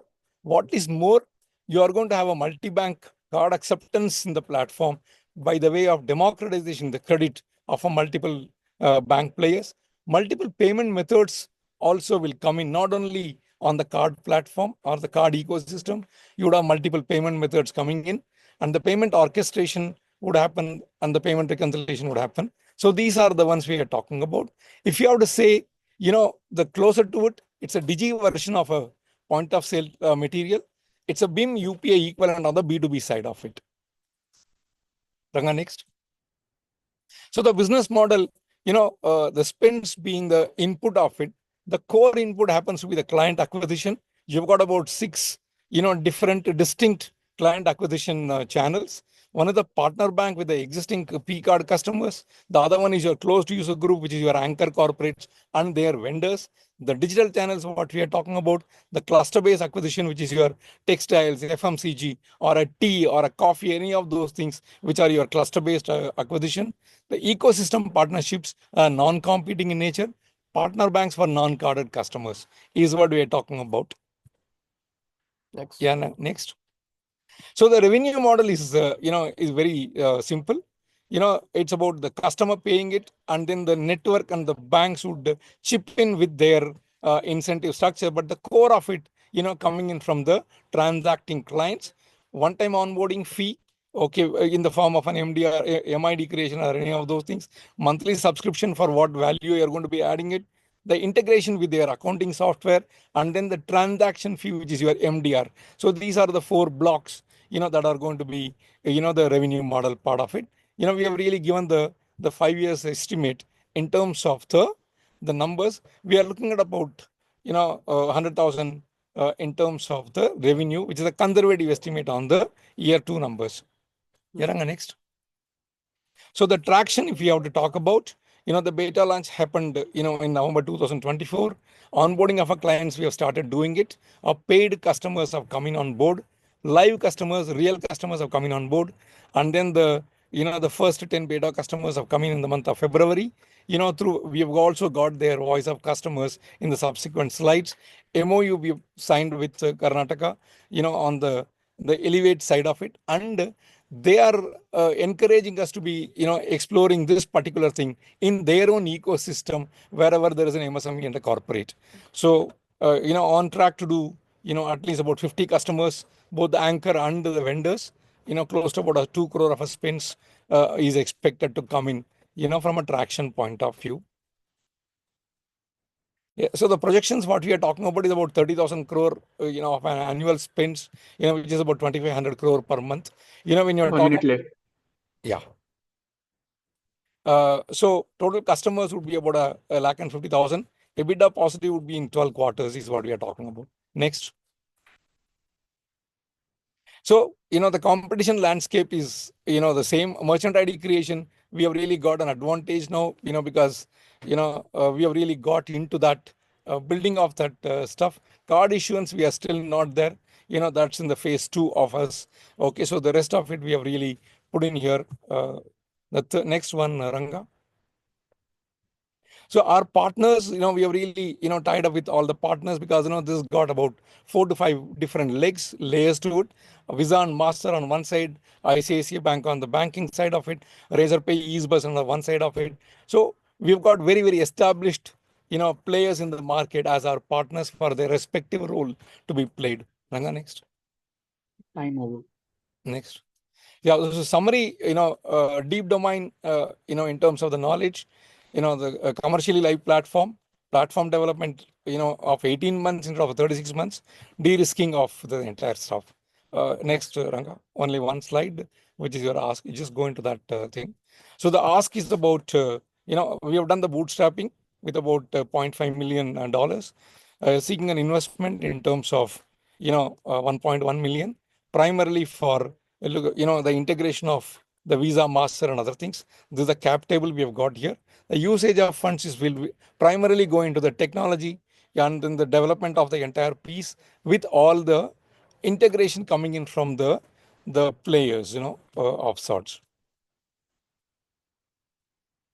So we have put in the testimonials, and then these are, very, very glad to hear these testimonials from the guys, from the customers whom we have onboarded. Yeah. Okay. Thanks, Nagarajan. Yeah, we are open for questions. Seems to be a big project team Fingertip has undertaken, and you got the initial validation also with the Elevate winning. So congrats on that. Yeah, open for questions, team. Thank you. A quick question here. Have you looked at companies like SwirePay, which has a partnership with ICICI Bank for B2B payments for enterprises, and they're updating ARs and account receivables and other things for their customers, ICICI customers. How are you different from them? Yeah, Mr. Alok, in fact, I was managing that business for about 4.5 years time, just taking care of the entire stuff. On the commercial card side of it, looking at that particular credit line to be utilized, the bank was also really looking for the partners. So on the card ecosystem, those, partnership needed to be established yet. I know, but SwirePay is one of the partners, which is the front end for ICICI's digital payments. How are you different from what they are doing? Yeah. So, in terms of the MID creation is a new leg that's coming, from a regulatory standpoint, Mr. Alok. Okay. Unless you are going to have a beneficiary account, validated, you can't be doing a B2B transaction. However, credit line you may have. So that MID part of it, we have really built in. So the beneficiary credentials has been validated, verified. So that's been one of the stuff. And the second thing is on the multi-bank, card ecosystem acceptance is the second part of it. And then today, when you look at the POS side of it, when you have got more than 8 to 10 enterprises operating on the physical POS of it, on the web and in the digital POS, you have only 1 or 2 players in the market.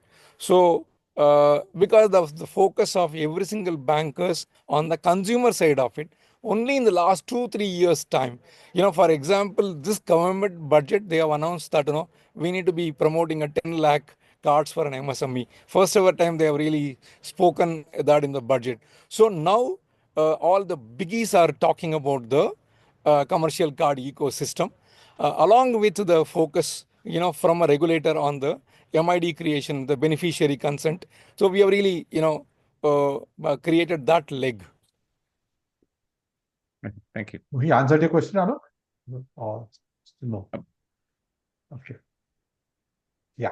Yeah. Any last question for Team Fingertip? Yeah, just not a question, because you said that you have already spent more 3.5 crores or something in that. What is the purpose of going to Elevate, sir?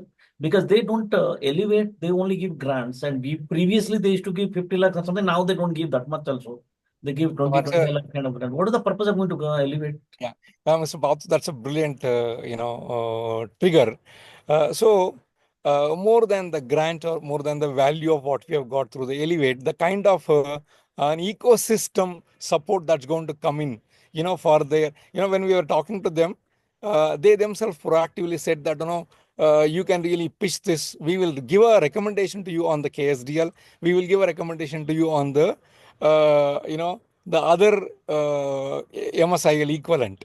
Okay, thereby wherever you've got the MSME ecosystem, there you really can do it. So KMF is one, KSDL is one. Okay, and these are the ones they are talking about. So you are able to really cover both the payable and the receivable through the MID and the credit leg that's been given for the anchors. So that was the key purpose for which, we have approached, and then, God has been kind that, we could really. How much the grant you got now this year? We got about 23 lakh rupees of a grant, sir. No, I have there with for 5-6 years as a jury member finally. So, brilliant. but your looks more mature for that kind of. That's right. No, so for the maturity sake, thankfully the engagement and the conversation happened on their ecosystem play. And there are 2 reasons which is coming, Mr. Patro. One is within their ecosystem. The other one is that, the newer markets, they would really help us to get into the newer markets with their, cohorts. So, that is what was enticing, more than this value. Yeah. Okay. Yeah. Thanks, Team Fingertip. Yeah. We go to Team Molverse. Yeah, Pradeep, you can share your screen and share about Molverse. Yeah. Thank you. I think I need the permission to share. Yeah. Go ahead, Pradeep. Got it. Yeah. Thank you. So yeah, I hope my screen is visible to all. Yes, Pradeep. Yeah. So Pradeep is a deep tech startup in molecular biology. Yeah, go ahead, Pradeep. Yeah. Hello and good evening, everyone, or good morning, good afternoon, whatever, wherever you guys are. And thanks a lot for joining in. So Molverse is basically, it never started as a startup idea, but it came across due to an effort of long-standing, efforts since more than 10 years almost. So now we have already come to the stage of, we have established the startup, and we are trying to gain customers, especially in trying to address the challenges when it comes to biomolecular structural characterization and drug discovery studies, making it more affordable and also scalable in real-time access mode, minimizing the animal use.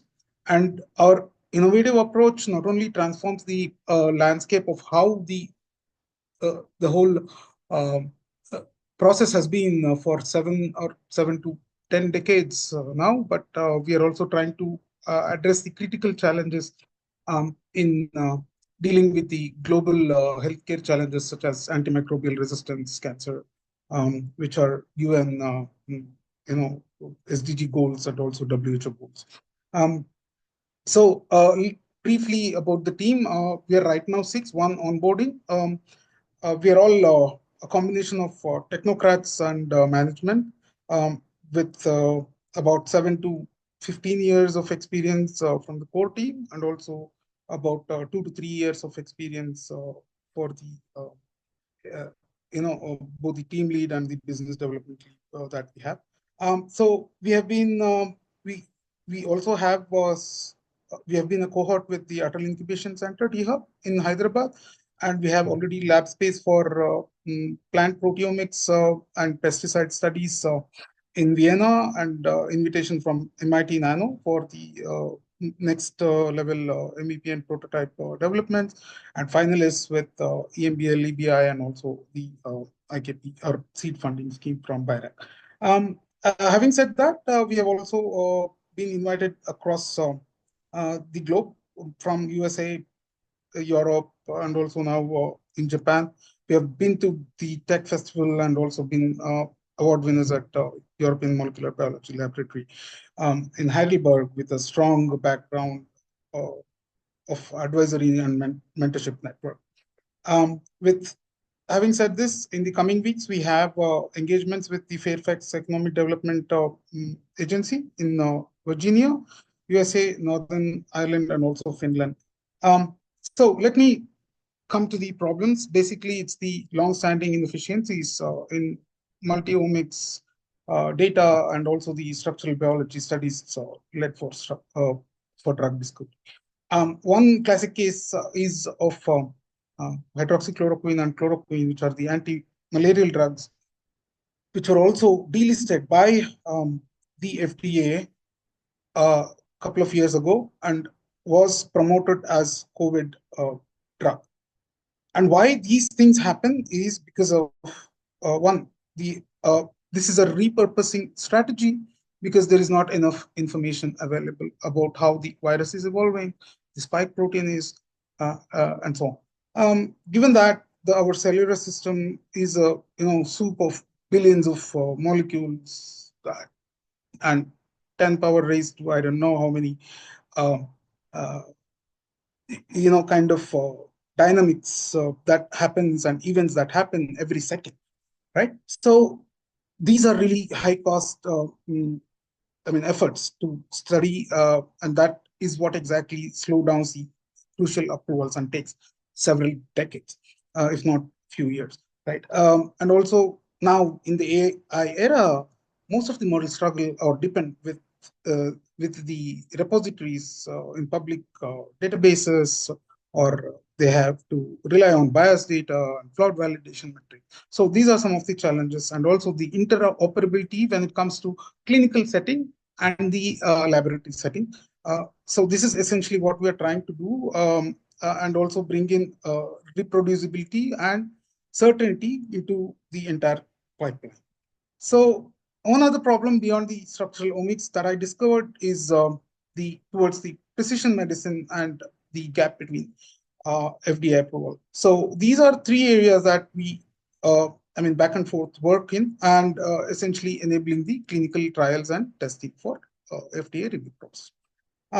As you can see, this is one of the disclaimer from AlphaFold and AlphaMissense database, which is also adopted by the EMBL EBI. However, we cannot use it for clinical use, and many doctors and clinicians are using it. So this is a challenge that really needs to be addressed, and if not now, we will have drastic consequences in the healthcare sector, and also the kind of antibodies that are using the raising the animal systems, be it mice or horse, etc. So we don't really need that, and that's also a multi-billion-dollar affair across the globe, and this is also one of the most wasteful resources that has been going on. So essentially, we are trying to bridge this knowledge gap and scientific challenge and healthcare challenge with our novel technology. So before diving into that, what is the global opportunity? So it's about the SAM alone is about 550 billion to 600 billion USD until the 2030. So what are the areas that we essentially look at? Structural biology, nanotechnology, imaging from 2D to 3D, and then especially using it for discovery and cloud services and big data, high throughput sequencing. So with our novel sensor technology, we have already achieved about 8 to 10x throughput prior to the data collection stage itself, or at least to the data collection stage, thereby affecting the data reduction with about 21 to 24x throughput in the entire pipeline. And we can apply this to any given disease. And right now we don't, except for the membrane proteins, which is one of the class of proteins out of the 6. So be it enzymes, viruses, and these kind of things, we are ready to. So we are essentially a B2B and B2B2C model, but we are also exploring the B2G services or models. We are also exploring not just the profitable model for about 80 to 85% of the customers globally, but we also want to have a long-term financial stability and strategic planning, and also that can help with the non-profitable model as well, because in developing countries there is a huge need of this technology, and with our ability to control the costs and efficiency, we can really afford this. So of course it also involves air shipping the sensitive samples at sub-zero, basically minus 180 to 200 degrees Celsius and so on. So this is an overview of the projection that we are expecting. This might increase potentially looking at the tractions that we have. So except for Africa, we have already got interest from every other continent, and we are hoping to bridge the gap also between the research laboratories, pharma companies, where essentially most of these samples are wasted in the sink. So democratizing the technology with multidisciplinary approach is at the heart of Molverse objectives. So one is the 3D biosensor, GPU acceleration, quantum dots, and in the long run, of course, robotics. So all of this essentially aid in bridging the gap between that exists at the interface of clinical translational medicine and also the 1 minute left. Academia and so on. So yeah, these are the areas: diagnostics, molecular and drug discovery, and life science researches that we are aiming for. Our core strengths is the interoperability, and it also brings a disruptive technology into something that has never been explored so far. And also, in the long run, nanofluidics and robotics development is something we are looking at. And we have strong lead networks, all organics, and also about now we are engaging more than 10 to 12 companies around the world, and 2 already in India. So this is something what we are looking at, a whole paradigm shift in human-focused healthcare research, and also cleaning up the junk and misinformation, disinformation that exists that can impact. So one case study that I'm going to present also is about the antimicrobial resistance protein complex. So this was found actually in 1950s, but the structure was never known. So this actually is important in understanding the deaths due to E. coli infections across the world.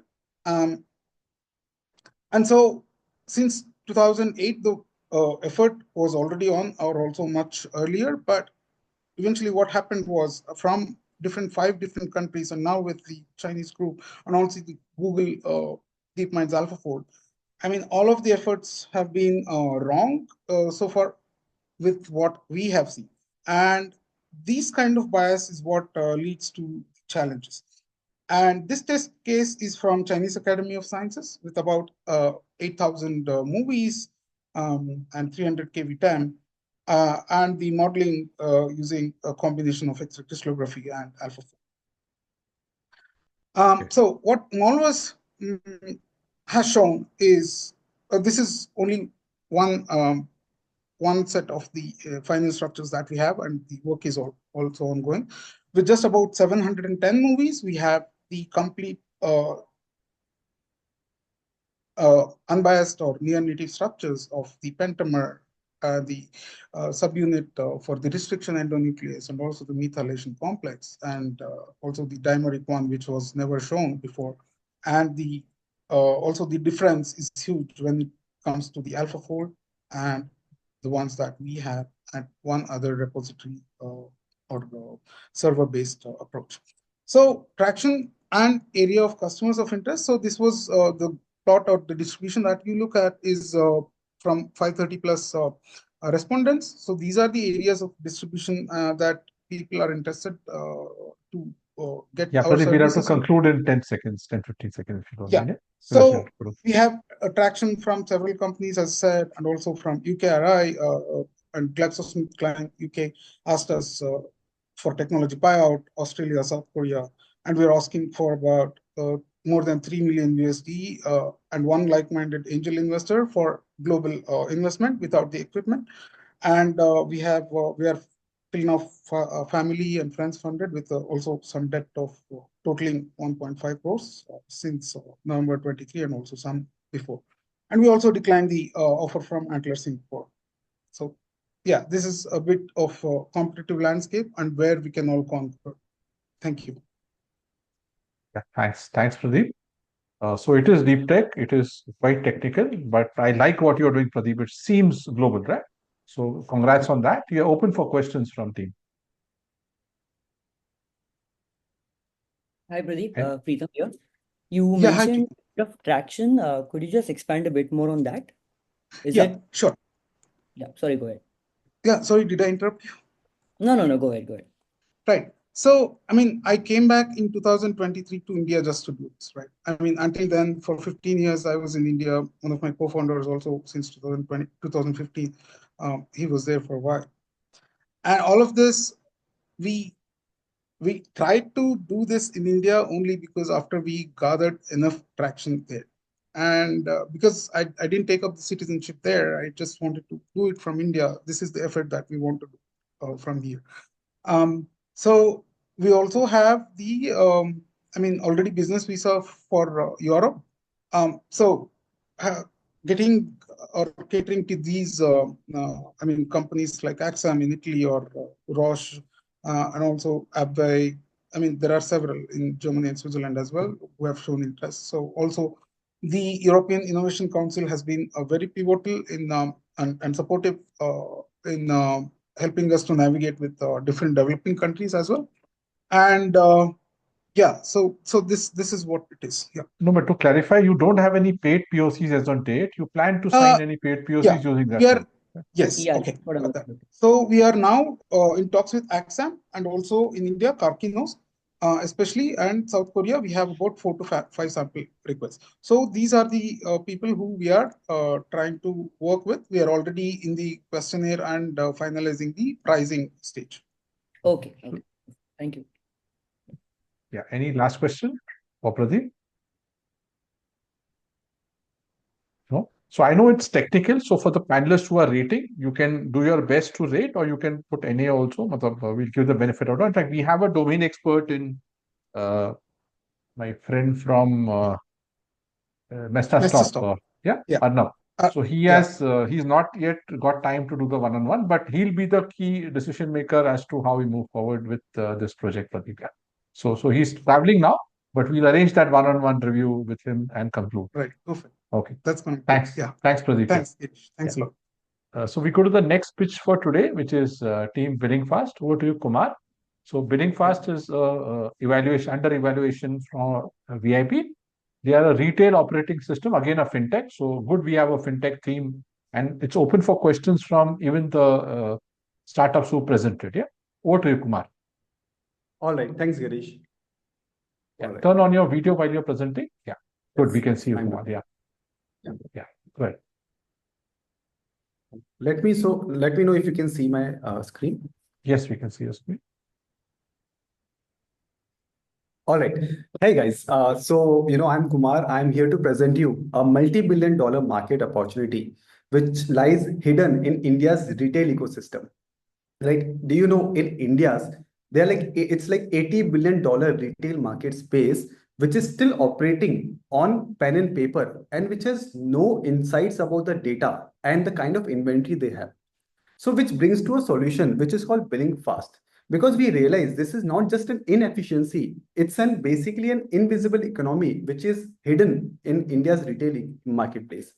So hi, I'm Kumar. I'm the founder at Billingfast. I have spent more than a decade building and scaling products for brands like Airtel, Make My Trip, IPL, Nivea, etc. I have also worked in multiple startups from building the product from scratch to launching it to a scale where millions of users are using it on monthly basis. I also want to introduce to my other co-founder, who is Anshika. She's an economist from LSE and who has immense experience in launching D2C products in India, also handling large teams and implementing ERP solutions at and multiple MNCs and companies with large team size. All right. So let me talk about the problem right now, right? So in India's 90% of the retailers are still doing business manually. Basically, they're using pen and paper to run their business. Obviously, because of this, they have lack of insights about their inventory. They don't know what kind of products are selling. They have no idea what kind of customers are coming to the store and what is the requirement these customers needs on day-to-day or monthly basis, right? So because of this, what happens is we have realized is these retailers have a lot of headache and a lot of tax issues on monthly basis. Also, they are wasting every day of their time in managing this inventory and managing ledgers of the customers. The few which the retailers which do digitize themselves, they have a solutions, as you can see from the screenshot. They have these solutions available to them right now. These solutions are bulky, time consuming, they need a lot of learning curve, and it's very hard to manage. And most of all, this is not built for Bharat 2.0. And because of this, these retailers don't have any online presence. Because of no online presence, they are missing out on discovery, speed, and the kind of experience, the customer experience is required right now because of Blinkit and Zepto. These retailers are not able to provide those kind of experience to their customers. This is to target this opportunity. We have built Billingfast. Now, if I talk about the size of the market, it's as mentioned, it's $100 billion market, which is available right now, out of which we can easily service about 15 to 18 billion, and are with the focus of our current GTM, our SOM is based around somewhere around $2 billion. Right, and we can see from from the recent studies that Indian retail is going to be $1 trillion market in the next 1 or 2 years. Now, to handle all these problems, we have built Billingfast. It's an AI-based solution which offers features like inventory management, billing and ledger, customer and supplier management, reports with actionable insights, online and ONDC access. Now, if I just talk about ONDC over here, ONDC is an initiative by government, which is basically a next big thing, which is launched by government. And this is built by the people who have built UPI. Now, in ONDC itself, as of yesterday, there are 200 million transactions has been recorded, out of which 100 million transactions has been recorded in the last 6 months, which makes us and the retailers a opportunity to start selling online on platforms like Razor Pay, Paytm, Phone Pay, right, which is ONDC powered platform. Now, because these retailers are not able to digitize themselves, it becomes very tough for them to come on the platforms like this and start increasing their sales. So here, if I talk about Billingfast, as I mentioned, it's an inventory management and a billing software available to these retailers. Now, we are the fastest and the easiest inventory management software available to these retailers. But when I say we are the fastest and the easiest software available, let me give you a quick demo about the app. Right now, let's say you are a shopkeeper, a kirana store or grocery store shopkeeper. The first step for you will be obviously to add the inventory. Because we are a mobile first based solution, our retailers just have to install the app. Now, let's say you have to enter the product like this. You just have to scan the barcode of the product, which are available on all the stores, on all the products. My system will automatically tell you which product is that with the image and everything. So the retailer has just have to enter how many quantity he has and the product is added. So it took almost 2 seconds to add a product. Now, if I talk about other competitors, for a retailer to add 1,000 products, it will take him almost 10 to 15 days typing manually all the entries. In our app, he can add 1,000 items in a day or two. Now, this how fast was the inventory addition process in the app. Now, if I talk about billing, I'll tell you how fast is that and how we are using AI to solve that issue. Right now, if I just go to the billing, I can just use voice to start doing the billing. So I can say to the app, 2 pieces of Bisleri water and 1 kg of aloo. Now, when I said 1 kg of aloo, my system automatically understands in different languages. Is it an aloo? Is it a potato? Is it what? So it automatically does, it has added those products. And if I click on create bill, it creates bill. And with the printers like this is all the hardware we are selling. He can just generate bill instantly. So it took me 5 seconds to add a product and start doing billing. And that's how fast we are and that's how easy we are. So because of this change, we are in a place where we can transform India's retail marketplace and a market into a digital space, which no one is able to tap yet. So if I talk about the business model and the GTM strategy right now, we are charging, it's a SaaS model. We are charging from 3,588 rupees to 10,000 rupees per year per store, depending on the need of the store. If a store has a one store or multiple store, he can still use our app. We are also planning to start doing online brand advertisement and other incomes at the end of 2025. If I talk about my GTM strategy, we are doing social media marketing even today. We have almost 50,000 retailers who have installed our app, who have registered with us.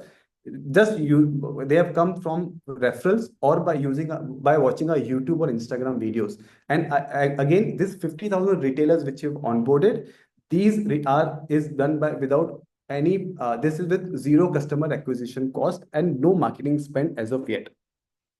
We also want to, as I mentioned, we are working closely with ONDC. We also want to integrate brands. We are also working with a lot of hardware resellers who sells printers like this or any computer or any laptop to these retailers. We are also partnering with them, which is going to help us distribute our softwares to these retailers. And if I talk about India ecosystem right now, we have customers all over India. If we talk about the smallest tier 2 cities of tier 3 cities of Bihar to metro cities of like Delhi and Bangalore, we have customers all over India who are using our app on day-to-day basis, right? Now, obviously there are some competitors available in the market which are already there. But if I talk about what makes us special, why Billingfast is here to win, we are the mobile first approach, which is a lot of people don't have. We are again AI powered, as I mentioned. The AI voice based system, also the barcode scanning which happen on the app. We are the fastest barcode scanner available in any app in India, which is again which we are using machine learning. Even at a low light, we are able to scan any barcode. So a customer or a shopkeeper doesn't need to buy any external hardware. From just a phone, he can start doing billing from day one. We are doing ONDC integration. We have automated restocking and purchase suggestion. We are also using AI to help these retailers what kind of products to store for next 6 months or a year or any festival which is coming right now. Let's say a Diwali or a Holi coming. Right now, they are just working on their intuition. They don't know the data behind it. So we are also helping them with that kind of a data. We have barcode and QR based billing. And if you talk about the usability, we have worked in last 4 years to make sure that our app is so easy to use that we don't have to send a person to these retailers to train them, which is the biggest problem with any other software available in the market. Yeah. Okay. If I talk about my current transaction, we have 36,000 registered stores, out of which 5,000 are monthly active users. On an average, each users on our app spend somewhere around 2 hours 45 minutes. We have some 1,200 annual transactions. Rupees 50 crore worth of transaction has been processed on our app in last 4 years, out of which 30 crores has been done in last 1.5 years. Our customers have added around 4 lakh SKUs, and we are generated around 22 lakhs invoices till now. If I talk about my projections, in 2025, we are targeting a revenue of 3.5 CR. And in the next 4 years, we are targeting a revenue of around 160 Indian rupees CR. And with strategic partner with ONDC in brand integration, this revenue is keep on going to increase. Now, if I talk about my fundraising and goals milestone, we are looking to raise somewhere around $500K for a runway of 18 months with 15% exchange of 15% equity. This capital will be used strategically to deploy and accelerate our user acquisition, our product development, and AI-driven automations. These are the current feedbacks which we have got. And if I talk about the feedback, if you talk to, I can give you any customer number, you can talk to them directly. You will get such a positive feedback. And a kind of, it's such a helpful message to hear from these customers, talking how Billingfast have help them managing their stores, which they never thought is possible. And if I talk about India and other global space, you see a generation shift is happening where the new, if you know about Kunal Shah from KED, who talks about the smaller child of the family, right, is the CTO or is the action taker of the family. Now this happened 10 years back. Now this smaller children in the family has become an earning member, right? So and who understand tech and who relies on the tech. So we are again seeing a shift in the mind space all around the world, where the new age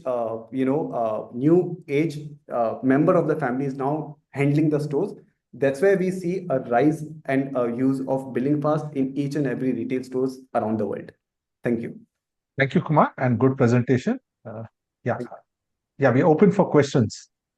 And everybody is allowed to ask because this is close to quite a few of what you are doing, right? Yeah. Nadu दरवाजा तो बंद करो. दरवाजा कैसे बंद करेंगे Deepak ji? Sorry. नहीं, sorry. Yeah. Vinay go ahead. Here. Go ahead, Vinay. A lovely presentation. I liked it a lot. A couple of quick questions for you. You said you got about, somewhere you said you got about 50,000 customers, and then you said 36,000 customers. Yeah. How many are paid customers?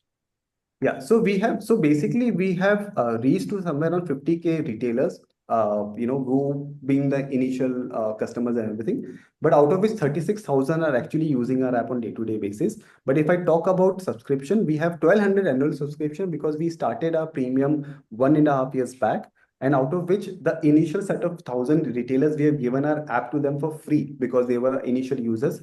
So they are active 5,000 monthly active users, but if I talk about subscription, we have 1,200 plus annual subscriptions on our app. And if I talk about revenue, right now we are on month, we are increasing around 5 to 10% monthly basis. So as of last month, our revenue is $2,500 per month, and which we see we are seeing a 10%, almost 10% increase month on month now. Okay. Who owns your data? Sorry? Who owns the data? Do you own the data, or is the data owned by? So do your contracts with customers permit you to own the data which they scan and put onto the system? Yes. So we clearly mentioned. Yes. When a user signs up on our app, we have a clear message showing key not your sales data, but what kind of products you are storing in your store is being utilized by Billingfast, so that any new product which gets added in the system, we can add that system in a master database. So if one retailer add, let's say, a Bisleri ka barcode in the system, all the other retailers will be able to use this data so that they can add their inventory faster. So it's an ecosystem where everyone is helping each other in making sure the inventory upload process is faster than any other software. Just as an extension to that question, does that mean that you will be allowed to share the information that you collect about an inventory in a store with, let's say, Unilever or with a P&G or anybody else? So right now, that's there in the pipeline, because we see an immense opportunity even in the data right now, because what is selling, where it is selling, who is buying, we have that kind of a data right now.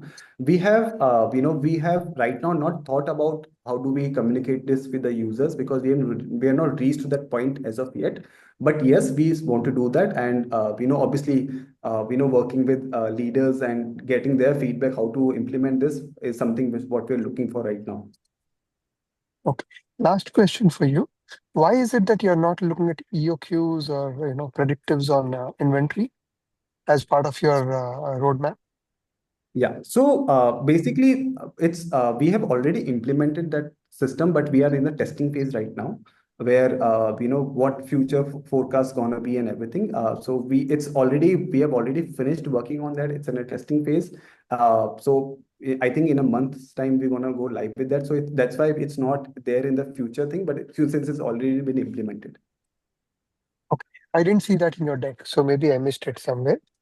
But to me, that was a very obvious and low-hanging fruit. Yeah. Okay. Thank you. Thank you. Any other questions or comments? Yeah. I had a question, Mudit here. So my question is, where have we implemented? Which cities are we in right now? Yeah. So since what we have, as I mentioned, it's an organic growth which has happened in last 4 years. We are present in all the states in India. If I talk about clusters, we have formed clusters in UP, Bihar, West Bengal, Himachal, Kashmir, and Assam. That's where our clusters have already been formed, where in one city you have a lot of the users using our app. Because of referral, one customer talking about our app to other shopkeepers. Because if you see the retail ecosystem, everyone talks to each other, all the retailers.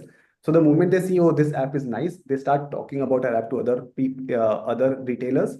So because of that, we have formed some clusters. But now, after raising the funds, we want to do some focused marketing in some targeted areas. But as of now, we are all over India, in all the states. Okay. And what do you think are the challenges to roll out something like this? Because this has been in the works. I mean, Unilever has been trying to do this. There are multiple vendors who've tried to do retail billing as because that's a very obvious sitting duck. I mean, but also because it's you're talking about 9 lakh plus stores. You're talking about harmonization of codes. I mean, the devil is in the detail. So. Yeah. So what are the challenges that you've identified which you believe will help you to succeed, whether the others will not be able to or haven't done so far at least? So, the biggest reason why we believe that we will be able to solve this issue lies in inventory management, right? All the other competitors or the softwares were relying heavily on billing and accounting. But we realized the first step is basically make sure that inventory which a shopkeeper has is getting added in a faster and easy manner. Because due to that, what we have done is we have built a 3 lakh plus barcode data in-house, which is not available anywhere to anyone in India.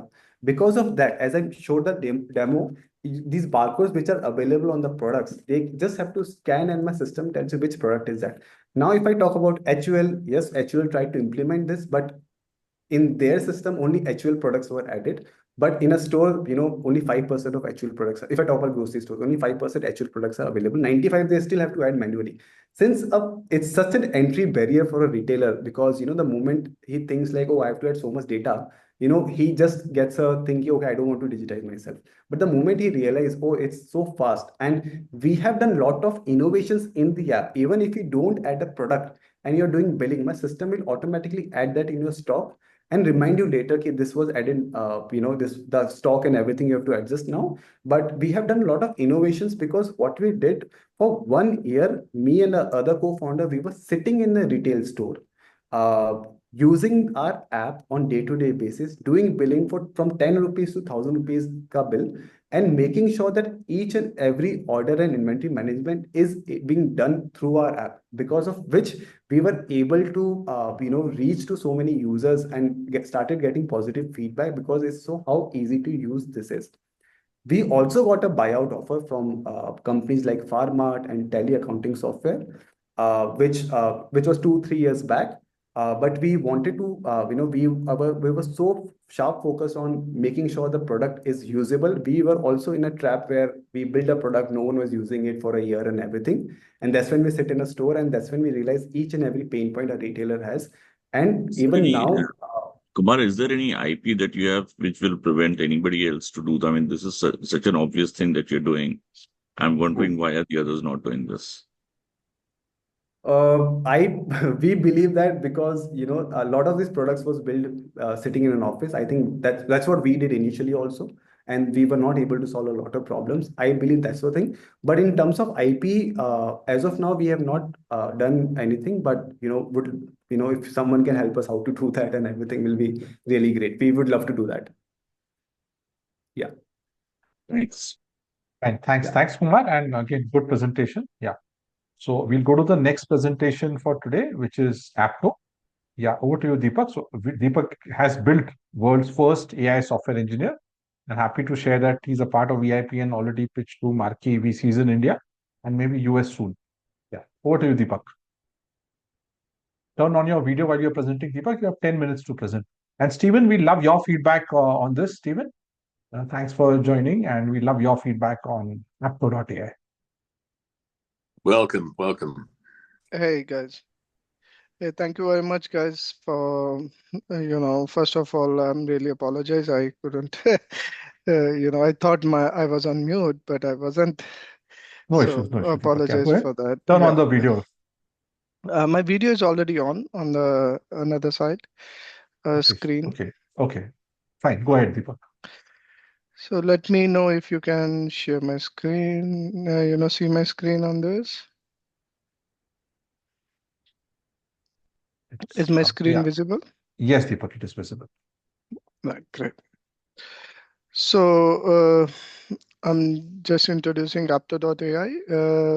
We are the world's first AI software engineer, which means basically you don't need to know a coding language anytime. Our engine generates a code for you.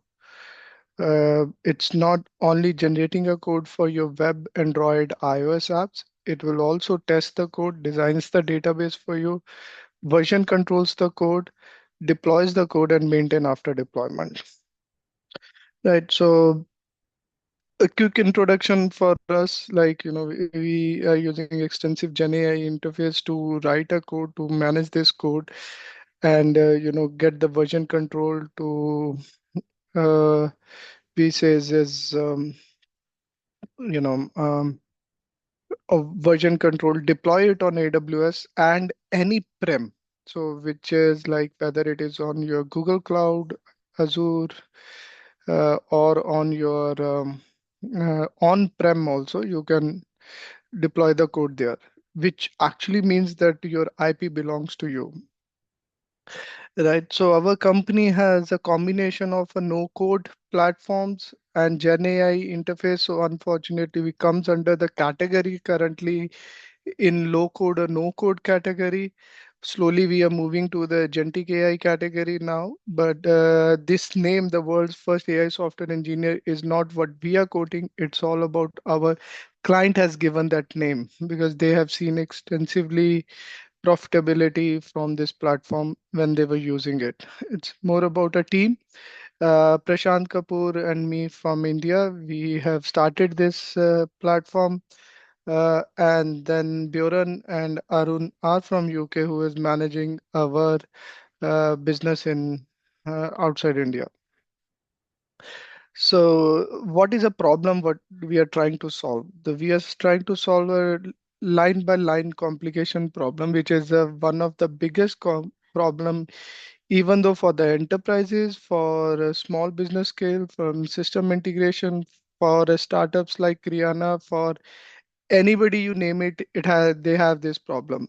So more complex line of a code, error prone code, writing an inexpensive code. So all those things are a problem sustaining in this whole industry currently, which we are trying to solve it.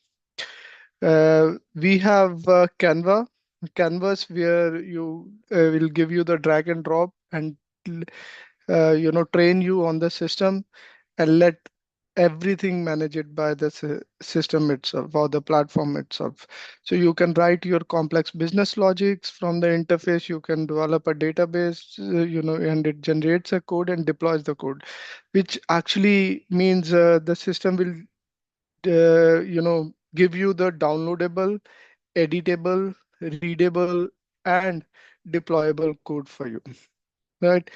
And it is not only creating a code for web application, it's actually creating a code for your mobile native application, which means a Play Store ready code for your uh, mobile and iOS operations on this.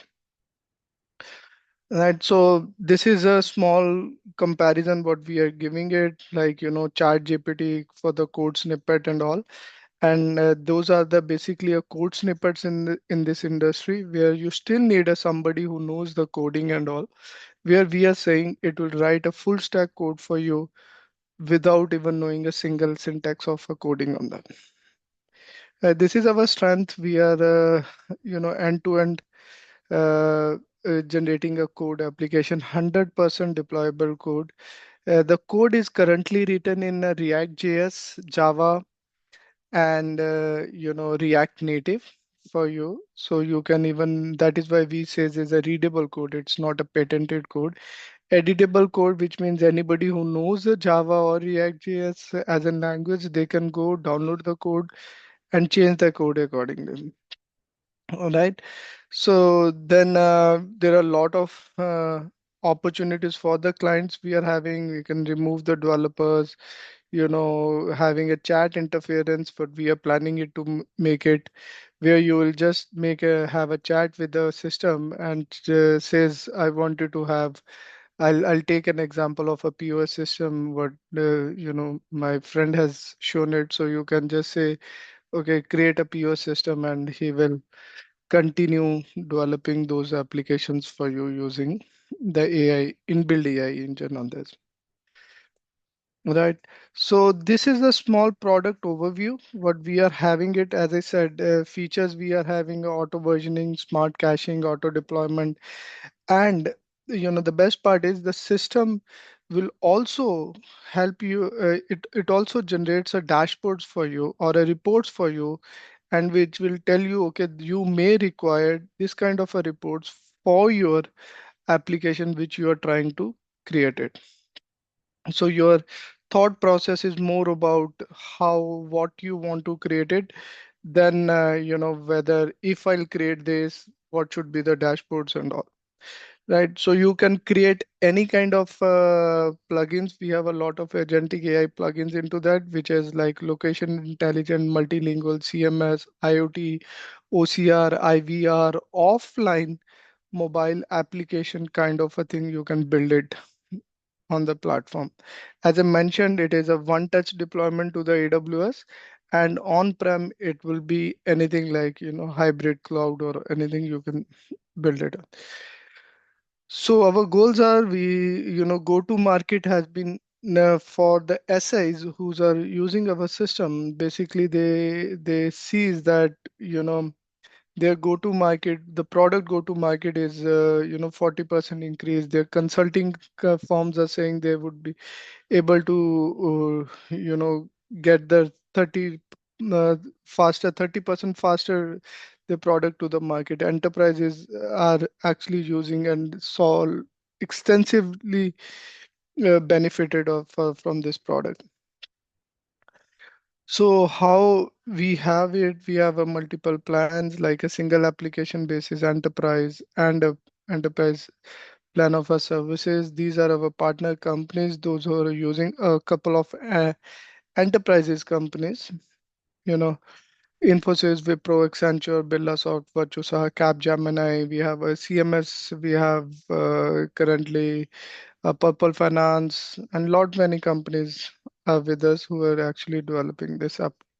using our platform and getting benefited from there.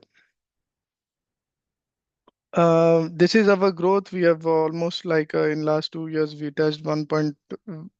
Currently by this month and we are closing a $1.3 million transaction, in as an ARR. And approximate our engine has written approximate 2 million lines of a code currently for the different companies, and we almost trained somewhere close to 500 developers for different partners from the different clients, and we currently have approximate 10 to 12 active clients. So we are in discussion with Beckertelly, who wants us to be, who wanted to be our delivery center partner, and they want to have a platform to sell it in US and from there to the multiple places. These are the case studies. We have a solution, challenges replaced. The result is basically organizations are able to reduce their effort by 80%, averagely increase their time to market by 50%, and they are able to save their cost by 60% approximate on that. Any questions, guys? This before moving We'll up. have it in the end, Deepak. In the end, we'll have Okay. questions. You can complete a presentation. All right. So we got 3 awards in last year. HSF, we became a hot vendor partnership with the HSF. We are the only Indian company who has been covered by Average Group as a most aspirant company or a startup for this. For in a low code platform, we got one award from the NASCOM last year, as an most game changer platform in AI and Gen AI platform categories. And this year we got selected, or we got award by CIO Tech as an most challenging product or most promising product in Gen AI. This is a market size which we are comparing it. It's somewhere close to 1141 billion market size, and the spend is somewhere close to 47% people are spending it on writing a code, and 12% approximate they are spending on DevOps and managing the DevOps on this. So the market size is huge, very huge, which is actually increasing by 19% CAGR, and that is what we are on the way to capture it. Yeah, time's up. Hello? Yeah, time up, but you can take 30 more seconds, Deepak. Yeah. Okay. So these are the competitors what we are, comparing it with the ChatGPT, Copilot, Devins, and this is our predicted growth, which we wanted to reach up to $81 million by 2027. Yeah, that's all about The fundraise and valuation. Yeah, so we are looking about a 5 million, fundraise on this, where this is a breakup. What we are planning to spend it approximate 70% of overall fundraise we are planning to spend in the US market, go in the growth of a product, and 30% will be having an engineering spend on this. Right. So thank you very much. Any questions? Thanks, Deepak. Yeah, we'll open for questions. Yeah. Yeah.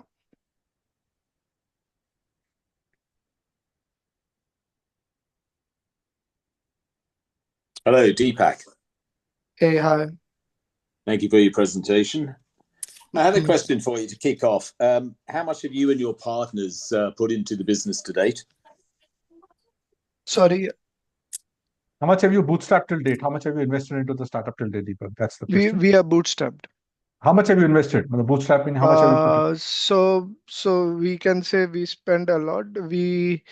If I'll calculate it, it's we started from 2017, and from 2017 our salaries has been invested into that and all. But today, at today's time, we are profitable. We are able to give a salaries to 11 of our complete techie guys, and we are also able to withdraw the salaries. So investment, we don't have a correct number, to honestly speaking, but our time was an investment. So I spent 25 years in industry. So out of that, 7 years in this. Me and Prashant, if you can combine a 14 years, so we spend a lot in that. Okay, Deepak, okay, not including sweat equity, you're saying you don't know how much you or your partners have invested in the business in actual cash? So as I said, it is our baby, John. So we started, we got our first customer, and then slowly we build it. So we have developed this platform from scratch. Right. So initially, we haven't invested anything. We started developing this platform, and we reached up to this level where when we get into the market, we got our first customer, we starting hiring people. Right. So we are completely bootstrapped till today, but we are never in a position where we says, okay, we have put a X amount of numbers. We don't have that number currently. If you want, I can get those number and. Okay. And you mentioned, if I may continue, if you mentioned you have 10 to 12 active clients. Yes. Is there one or two of those 10 to 12 active clients which are very active, or is it pretty evenly spread between them all? All are active. So they are continue renewing our license from last 3 years. Okay, thank you. And the revenue you've got over the last 12 months is estimated at what? Approximate $1.3 million. $1.3 million. Okay. But you're not profitable yet, are you? You're not showing a profit. We are profitable. We are able to give a salaries to 11 of our employees or team members, you can say, and we are able to manage our expenses of a cloud and all. So we are kind of a profitable. Okay, so salaries are being looked after, rent and everything else is being looked after out of that $1.3, yeah? Yeah, even the infra cost is also looked after for that. All right, thank you very much. Yeah, thanks, Stephen. Yeah, any more questions? Just a quick question. This revenue, Deepak, is from US or India? Bangalore. No, this all revenue is generated right now from US customers, or which customers? From customers are based so majorly it is from India and UK. So this money, what we are actually planning to, raise it for putting ourselves in front of, the big whales like Power Apps, and we wanted to grow in US. So this whole revenue is basically from UK, Dubai, and India currently. The team is based in Bangalore, but the revenue coming from Bangalore, Dubai, and UK. Dubai, India, UK. Yeah. So we just got one of our SI member in US also, but we are still in discussion. So we haven't got any revenue from them. Yeah, yes, but yes. Yeah. Okay. Thanks, Deepak, and good and short presentation, and love what you're doing. Yeah, we'll go to the next presentation for today. And thanks for the panel also. Request everyone to rate. Yeah, Preetham, you can help Stephen access the rating sheet, especially, and we'll share the video with you, Stephen, of the pitches you missed, so that you can rate other startups also. Yeah, we'll go to Sarvm now. Sarvm, you can share your screen, Harish, and share about Sarvm. Happy to share that quite a few are retail finance, retail technology building in India, and made for the small retailer. So a lot of commonalities. There's a theme emerging, in fact, for this demo day. Yeah, over to you, Harish. Yeah. So just give me a minute. Is my screen visible to you guys? I'm trying to share it. Yes, cap table, everything is visible, Harish. Yeah.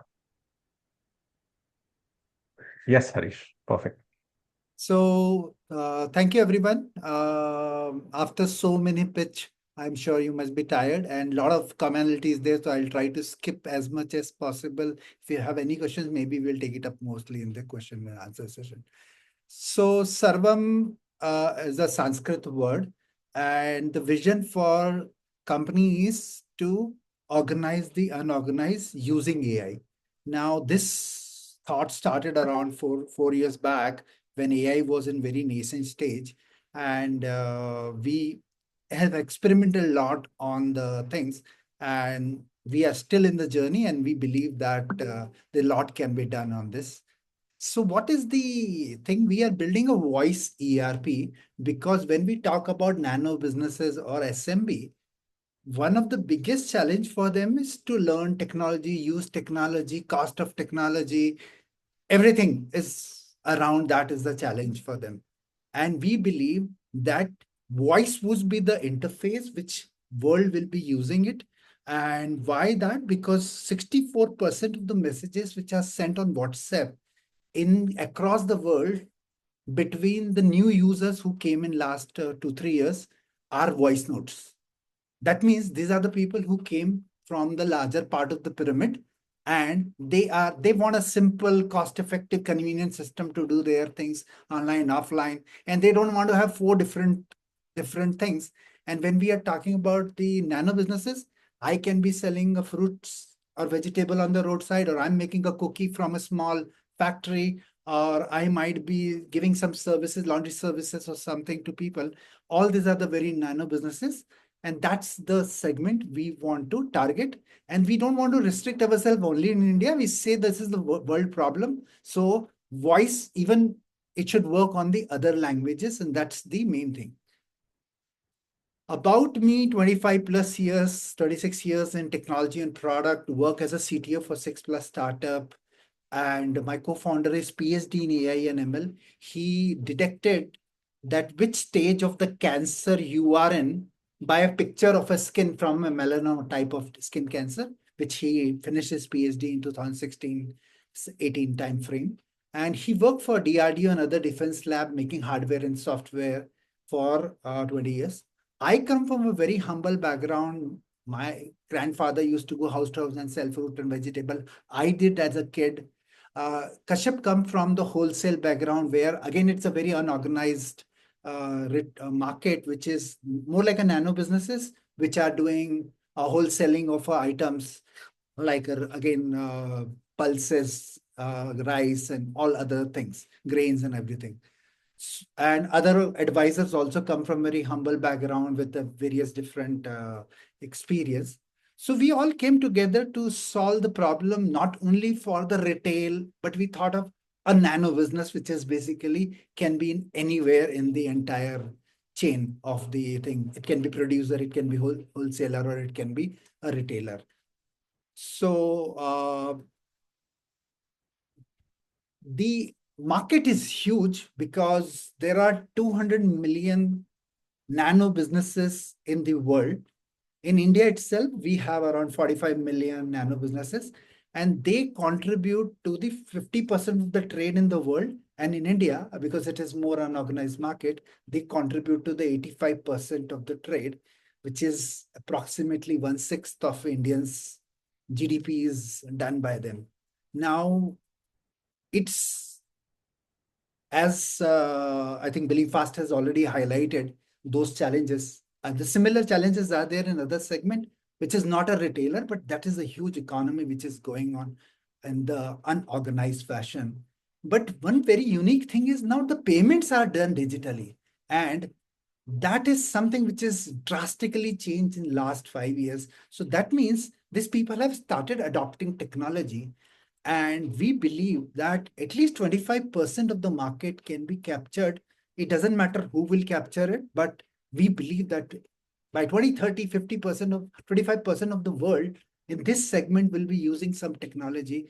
And that is very evident. It is already happening in certain segment like transportation and everything. So that's what it is. So what are the challenges? Most of the SaaS or technology is not built for them. I don't have a scanner to scan the potato to do the billing or inventory. I want to say that I am selling a ginger and just add a ginger in my catalog. And I just say stock ginger 200 rupees per kg. And this should automatically add a ginger in my catalog, update inventory and everything. And it should also be published in my e-commerce website, which people can go and see and search and do it. I don't want to get into any complexity. If I have to do a billing for one of my walk-in customer, again, it has to be very simple. I say bill ginger 2 kg, and this should add 2 kg ginger in my billing. So anything which I have to do, the system should take care of all complexity. I just say a simple command like what I do it to the Alexa, and it should do the things for me. And all the problems should be not only for me, but also for my customer. If my buyer, who can be a wholesaler or who can be a customer, which is larger part of the pyramid, who is not so tech savvy to download the app and understand it, but he's the one who wants the system in their day-to-day life.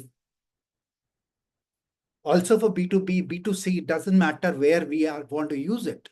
But it has to be an integrated system for online billing, CRM, B2B, and inventory prediction. All those things has to be more and more automated for me. Then only I want to use the technology. Otherwise, I'm not very keen on doing data entry analysis. I'm not so savvy. And that's what we want to build for them, where they can do this all at one place just by speaking with the system. And this is integrated. It is cost effective with zero commission. And the charges is as low as $0.50 per day for them, which is lesser than what these people are spending on tea or coffee to make it affordable. And it doesn't need to be only in Indian languages. We already trained our models in Indonesian languages, Southern Latin American, Spanish, and other languages. So the models is just trained in just 3 days in Indonesian language and only 1 week's time in those languages. Why? Because they don't need to know entire dictionary of the world in that particular language. But because if I'm a smaller business and I'm dealing in the vegetable, I will not be using more than 5,000 words, including product and activity which I need to do, whether I'm doing billing, whether I'm doing accounting, whether I'm doing inventory management or order management or promotions. I will be using very few words to do the things in my system, and rest all systems should do it. So we have not trained only on the languages, but also on dialect, because people use a different flavor of languages because of the accent.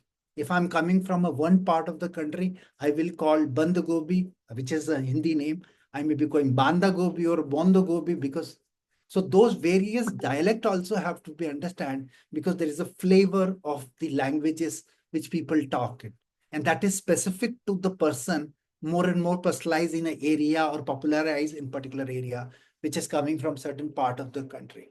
So we have created a model which basically is our own, supports all these 12 Indian languages right now and 500 dialects, and makes life easy for the smaller sellers. And we are getting a 90% accuracies because we are having a pre-processor, and our model is much optimized for few keywords only, and it also knows that what kind of segment you're working with. And also it's having a post-processor where we apply NLP to improvise the things. So 1 minute left. Yeah. So our GTM strategy is that we want to get more and more people in organic via our community, because each area we have few people who will be more efficient, like a mobile seller or a pawn shop who's more influent, and he knows the things, so he can influence and educate the people in there, because that's the way most of these people have learned the technology last year. So we want to use that channel more and more to do the things, and then digital to acquire these people, because the awareness will be coming from there. And our business model is pure SaaS. We want to charge them no commission, only particular thing which they can pay a certain dollar per month, and they get an entire gamut of the things in one place. And in competitive landscape, most of the technology is built for the top of the pyramid customers or the sellers. We are building it for masses because they don't buy the branded product. It's still 60% of the market is non-branded, and that's the segment which we want to target. We have done a small pilot, and we have done various pilots and all, and we have only 2,200 shops in one zip code, and that zip code only we are learning and improvising things. We did all over India initially to learn how things will be there, and then we started focusing only in one area. And in one zip code within around 2 miles circle, we have 2,000 plus sellers. And the rollout plan is that we want to post funding, which we are raising. We will have a 50,000 plus sellers and 1 million consumers who will be using system, because consumer also can talk and do the things in the same way. They can do it, the seller can do it. So it's easy for them, and over a period of time in next 5 years. And if we are able to do that, then there's a huge economics is there, because we are talking about only 6% of the market share can make a $1 billion worth of revenues for the companies. And we have raised very little in past and diluted very less. Most of the money came from the promoters, and the time they have invested by doing some barter with the other people and get the things done. Like, for example, I'm an advisor to one company, and they are giving software engineers to us.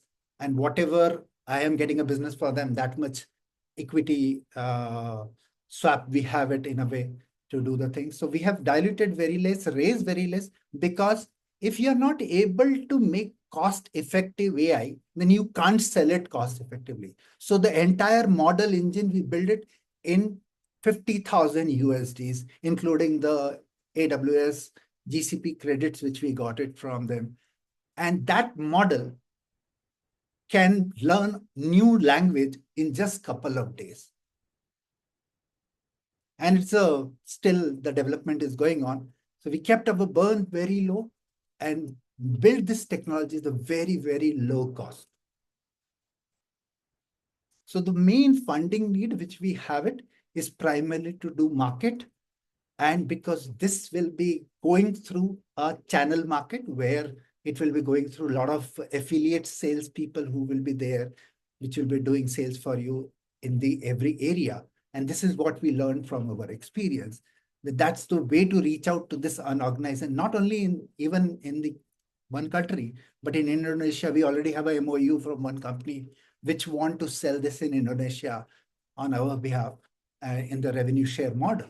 So that's the way we want to do it. And to do all that, international sales will require some time. So that's the reason we are raising money, to have a reach to the large number of areas. And we are raising at 12 mil valuation, 2 mil we are raising. And most of that will be going in the sales and marketing. And obviously the product development, where, because up till now, most of the people were working on sweat equity.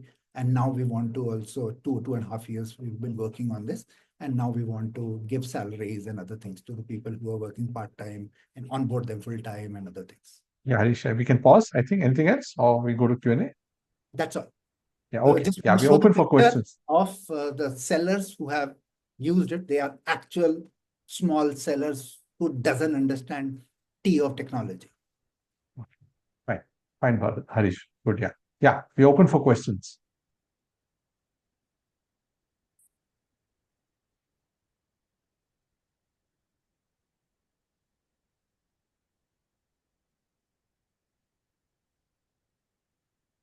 Okay, okay. I have a question. Yeah. Go ahead, Stephen.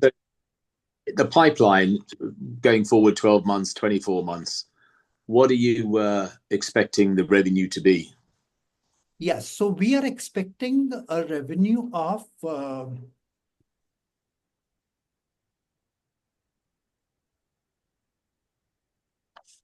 if we are able to do this raise, which we are talking, then we are talking about approximate revenue of 2 million. And that's if you get the raise. If you get the raise. So that 2 million's dependent on 100% of the raise. And if you get a percentage of the raise, does that 2 million come down as a percentage? Yeah, so if we are raising lesser, we already have a term sheet, various term sheet for the amount.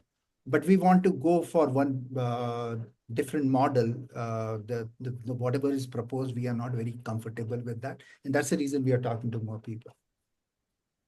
And quite a big chunk of that goes into marketing, you said? 65%.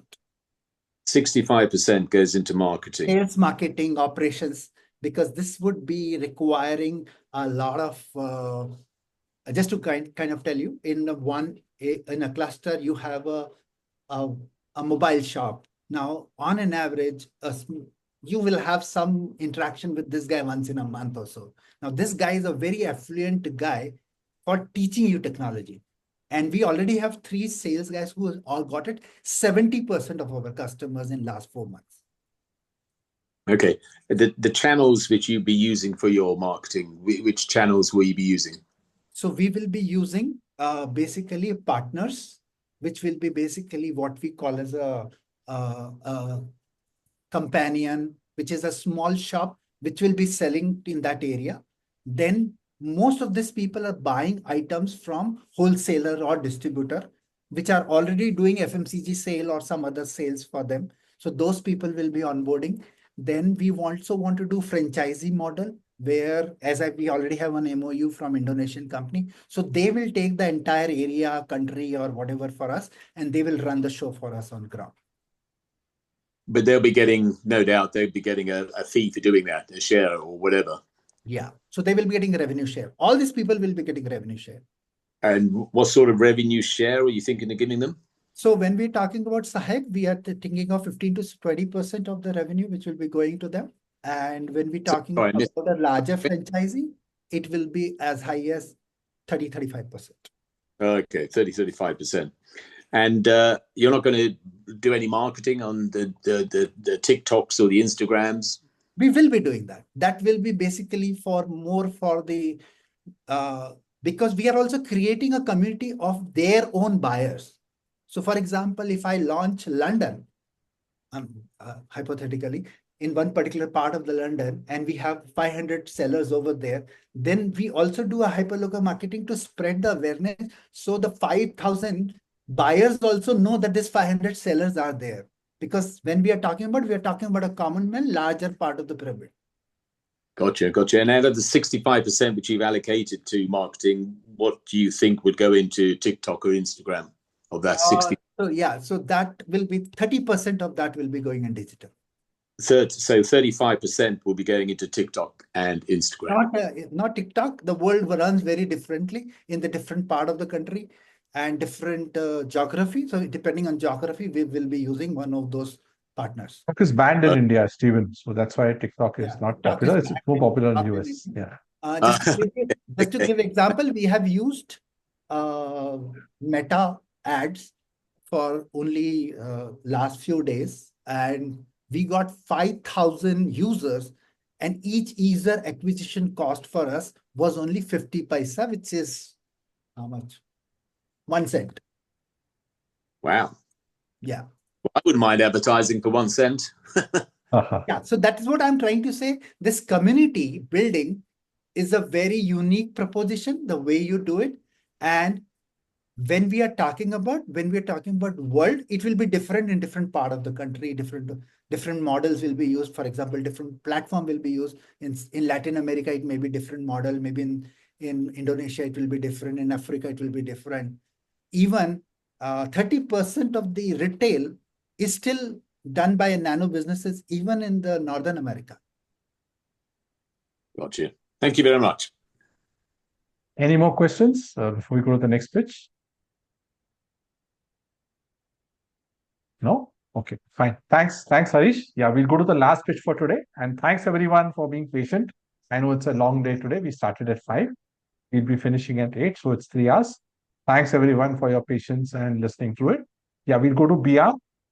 Over to you, Bharat. You can present about BArm. Yeah. Again, it's an invitee startup. Hi. Go ahead, Bharat. Yeah. Hi, everyone. I'll just start my presentation.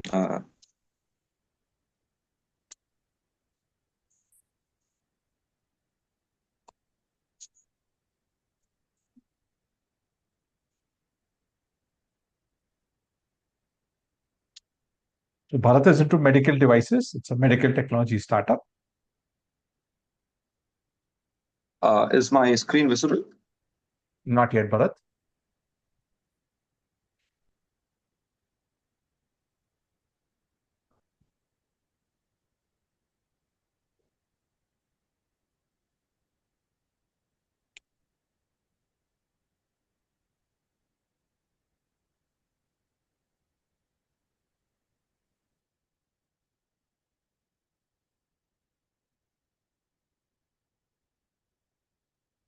Bharat is, I think, exited. Just a minute. I will wait for him to check.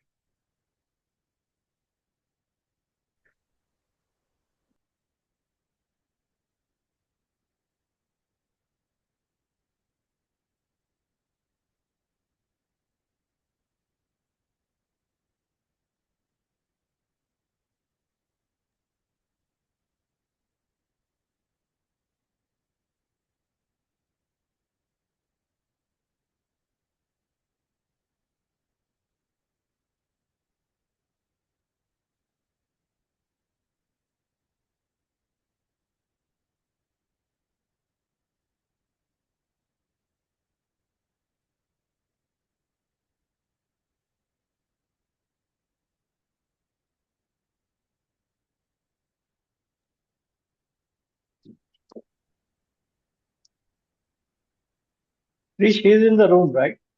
Yeah, he's there. He's just not connecting to audio. Maybe a power cut or something.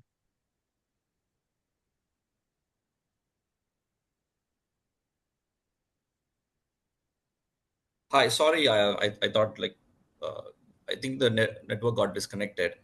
Am I? Yeah, you're audible, Bharat. And please share your screen. It's been a long session pitch for us. Yeah, go ahead quickly.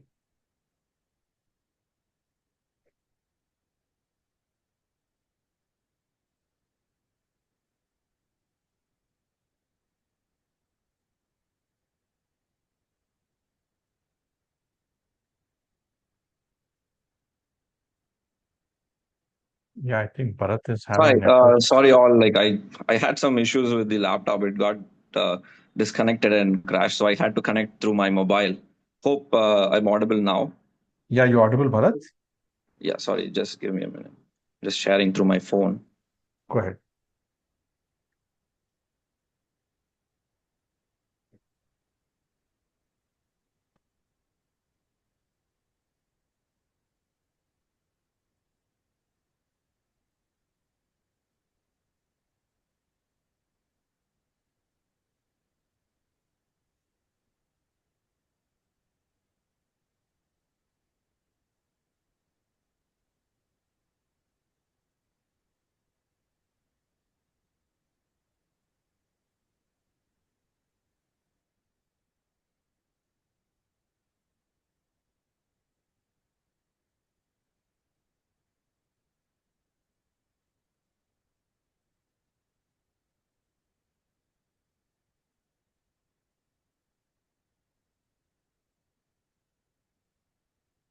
Bharat, you're there?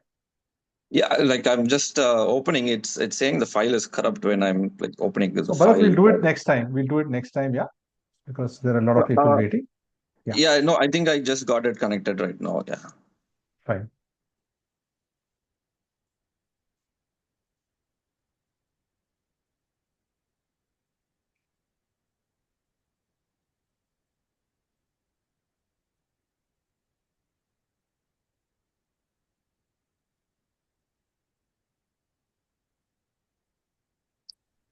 Or I can share the deck if you can send it. You can talk. Yeah, I'll just send it on WhatsApp. Is that fine for you? Or yeah, I'll just share it right now. Just a minute.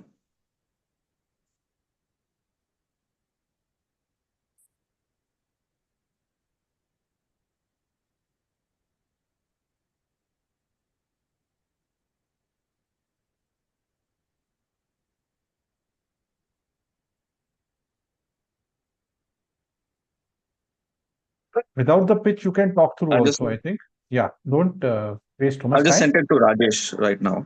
Yeah, while he's opening, you can start the pitch. Yeah, while he's opening, you can start, Bharat. And share us about BArm. Yeah.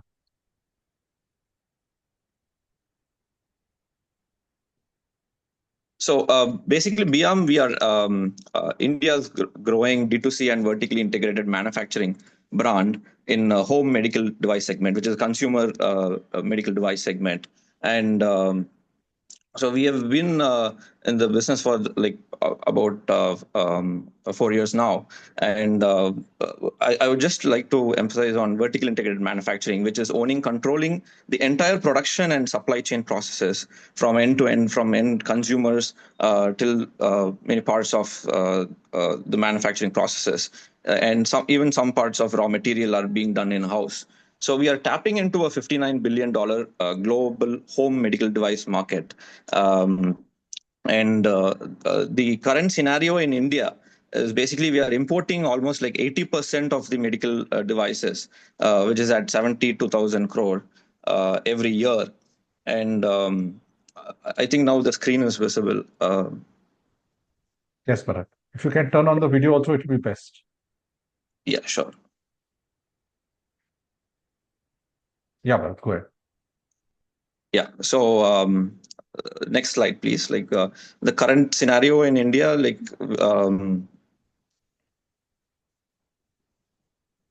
yeah.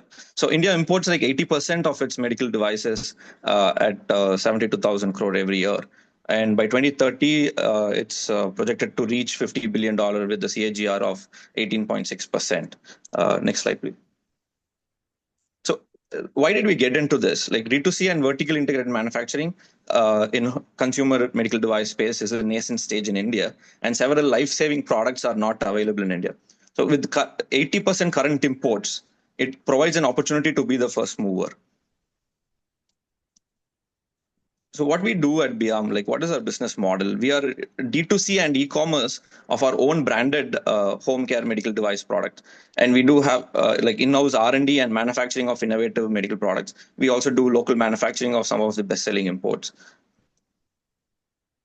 So our focus area, like we focus on the women care and gynecology. Next slide. So we basically focus on three segments. One is the women care gynecology, baby care and occupational therapy. Next. And lung health and pulmonology. These are the main areas of the segments that we operate and we focus on. So this is one of our best-selling products that we are currently manufacturing and selling through marketplaces in India, which is a vaginal dilator used in treatment of vaginismus and people who have painful intercourse and trying to conceive. Next. This is another product in women care and gynecology segment, which is a postpartum kit. Almost like 30% of normal deliveries that are happening in India are done by episiotomy procedure, which is done by a small incision or cut to bring the baby out. And then they stitch the vaginal area. And it takes almost like 2 to 3 months for the vaginal wound to heal. Our product basically helps them to heal faster and suits with the anti-inflammatory and antimicrobial properties. And we have been like able to achieve faster recovery, like from 3 months time to 1 month time. And a lot of patients have appreciated this product. Next. So this is another product which is used by autistic kids to develop their oral sensory muscles and stimulate. It's basically oral placement therapy for oral stimulation. Next. So this is a mucus removal device used by COPD patients. Almost 10 lakh, a million people die in India just because of this COPD condition. It is one of the biggest killer considering all the other medical conditions. And this product is a natural way of breathing exercise, making exercising on their own and making it drug-free. Without prescriptions, they will be able to cure their COPD condition. Next slide. And these are some of the products that are currently under manufacturing and will be launching shortly in respiratory and occupational therapy.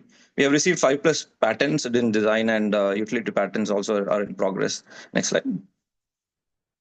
So we've been recognized as a top brand on Amazon and on Flipkart.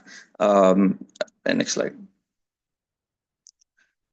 Our current unit economics are for the manufactured home care products is like our average product sale price is around 700 rupees in Indian rupees, and if you translate it in US dollar, it will be like 8.5.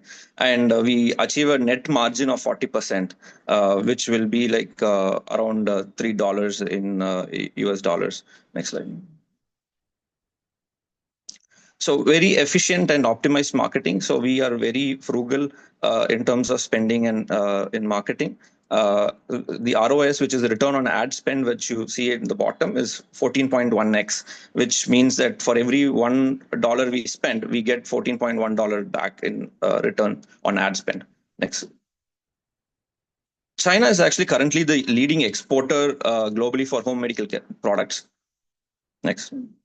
But Chinese population is declining and it is getting close to irreversible. Next. With the declining population and increasing inflation, the current cost of living in China is like 70% more than India, which gives a competitive cost advantage for products made in India that we can sell globally. Next. So founded by alumnus of University of British Columbia, I graduated with the biomedical engineering specialization. And since UBC is not known to many, so Harvard is 4th rank in the world. IIT Bombay is like 118th rank, and UBC is ranked 38th in the world. Next. And professional experience, like I was the ex-director and business head of Team Best Electronics Asia. It was a division of $500 million Best Electronics Limited Group, a Canadian MNC company. And I was promoted as a director at the age of 25 based on my performance, and scaled the Indian branch business from 2 crores to 40 crores, 20x in 2 years before starting BArm. Next. So these are co-founders. Shruti, she's actually my wife, and she's taking care of the gynecology and related products. And she's the CTO who takes care of the product development and the requirements. And Sriram is from Schneider Electric, and he's the COO. And Mr. Kodan Raman, he's from L&T Infotech. He brings like 25 years of experience. Next. So we were shortlisted as best startup, and we were granted a debt funding by our finance minister of India, Mrs. Nirmala Sitharaman, and that kickstarted our manufacturing project. And we were also recognized as a best brand by Idea Petrai, Mr. Suresh, who is a bootstrap profitable unicorn founder based out of Chennai, India. And yeah, we were 1 minute to go. You can conclude in 1 minute so that we can go to type questions. it. Next, please. So this is our existing manufacturing and assembly facility. Next. And TVS and Supreme plant heads are now heading our BArm manufacturing plant. Next. Next. This is just a simulation of the product development. So on the competition landscape, you can see that you might be knowing Omron and Burer, and but how we differentiate is like we have innovative products and we have the vertical integrated manufacturing where we are lower cost and also having the innovative products, and that's where BArm stands. Next. So we plan to have the medical electronics integrated. Next. So this is the current sales and traction. We are EBITDA positive and profitable. We have a monthly sales of like $60,000 US with 20% average month-on-month growth.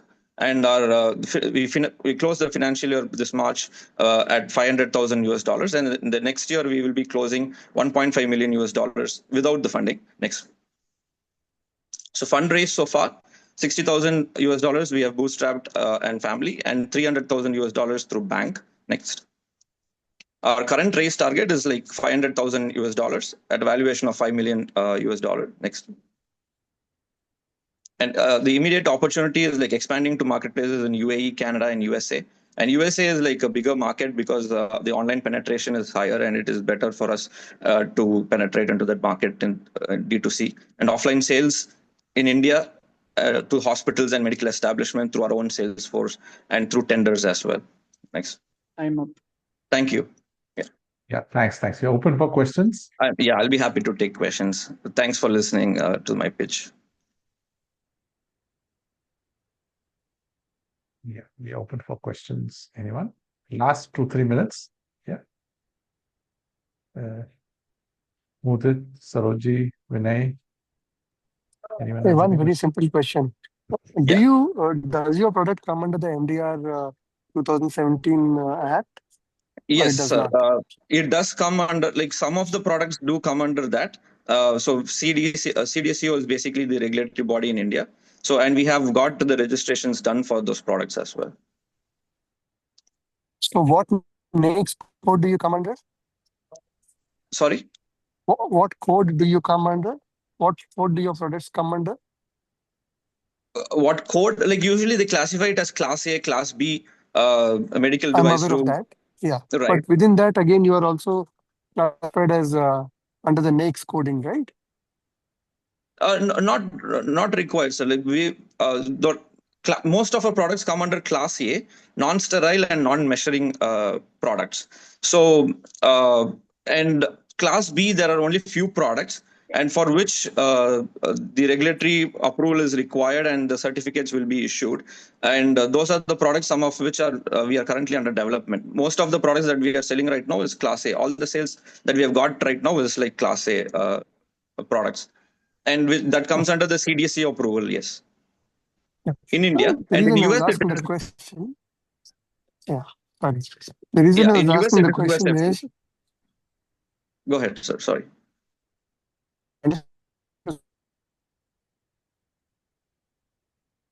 Hello. the products that you sell. Vinay, we missed you in the last two, three. Yeah. We missed the I'll last repeat question. what I said. Yeah. I was trying to figure out what's the size of the market for the products that you sell, not for the entire medical devices market. Yes, sure. What's that estimate? Right. This is like in India, it is growing because the online penetration is also growing.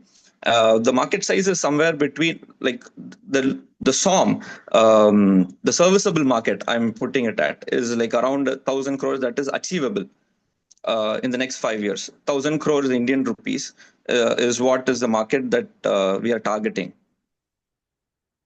But the TAM is larger. So the TAM is higher. That sits at like around probably 50,000 crores. The products you are selling? Yes, for the products that we are selling, yes. Globally, in India, it is like 1,000 crores for the products that we are selling right now. And we are actually launching 2 products every month because of the consumer based products. We basically launch new products every month. Last question. Why are you in Coimbatore and why not in one of the medical devices parks? Coimbatore has been an industrial hub since beginning, and I grew up from a manufacturing background family, and we were supplying to LMW, which is a legacy company, but they are doing somewhere around 5,000 to 8,000 crores in yearly revenue, and we were a vendor for them, and we basically grew up working in the manufacturing sector. And Coimbatore is known for low cost labor, high skilled labor, and very efficient supply chain. So those were the reasons. In addition to that, like I was born in Coimbatore and I know the place better, right? Like than any other states. So I know where to get things done in Coimbatore. So it helps in getting it accelerated. I'm aware of the Visakhapatnam MedTech Zone medical device park, but like it was just comfortable doing it here, and from cost point of view, also it is feasible from here. Yeah. Thank you. Thank you. Any last question, anyone, before we close? No. Okay. So thanks everyone. Thanks Bharat for today's session, and thanks thank you so much. Mudit, Vinay, Rajesh, Priyanshu, Preetham, everyone for joining, and of course all the startups of Cohort 15. Thank you everyone. It's been a mega demo day pitch session and really enjoyed it with so many international participants. Thank you, and we'll get back to you by this weekend. Yeah, we'll compile the scores and get back to you by this weekend. Okay. Request all the panelists do rate by tomorrow so that we can compile the scores and we do a call internally and then tell you what to do next. Okay. Thank you. Okay. Take care. Thanks, Bye. Yeah, bye-bye. Bye. Bye again. Bye. Thank you, everyone. Thank you. Bye. Thank you.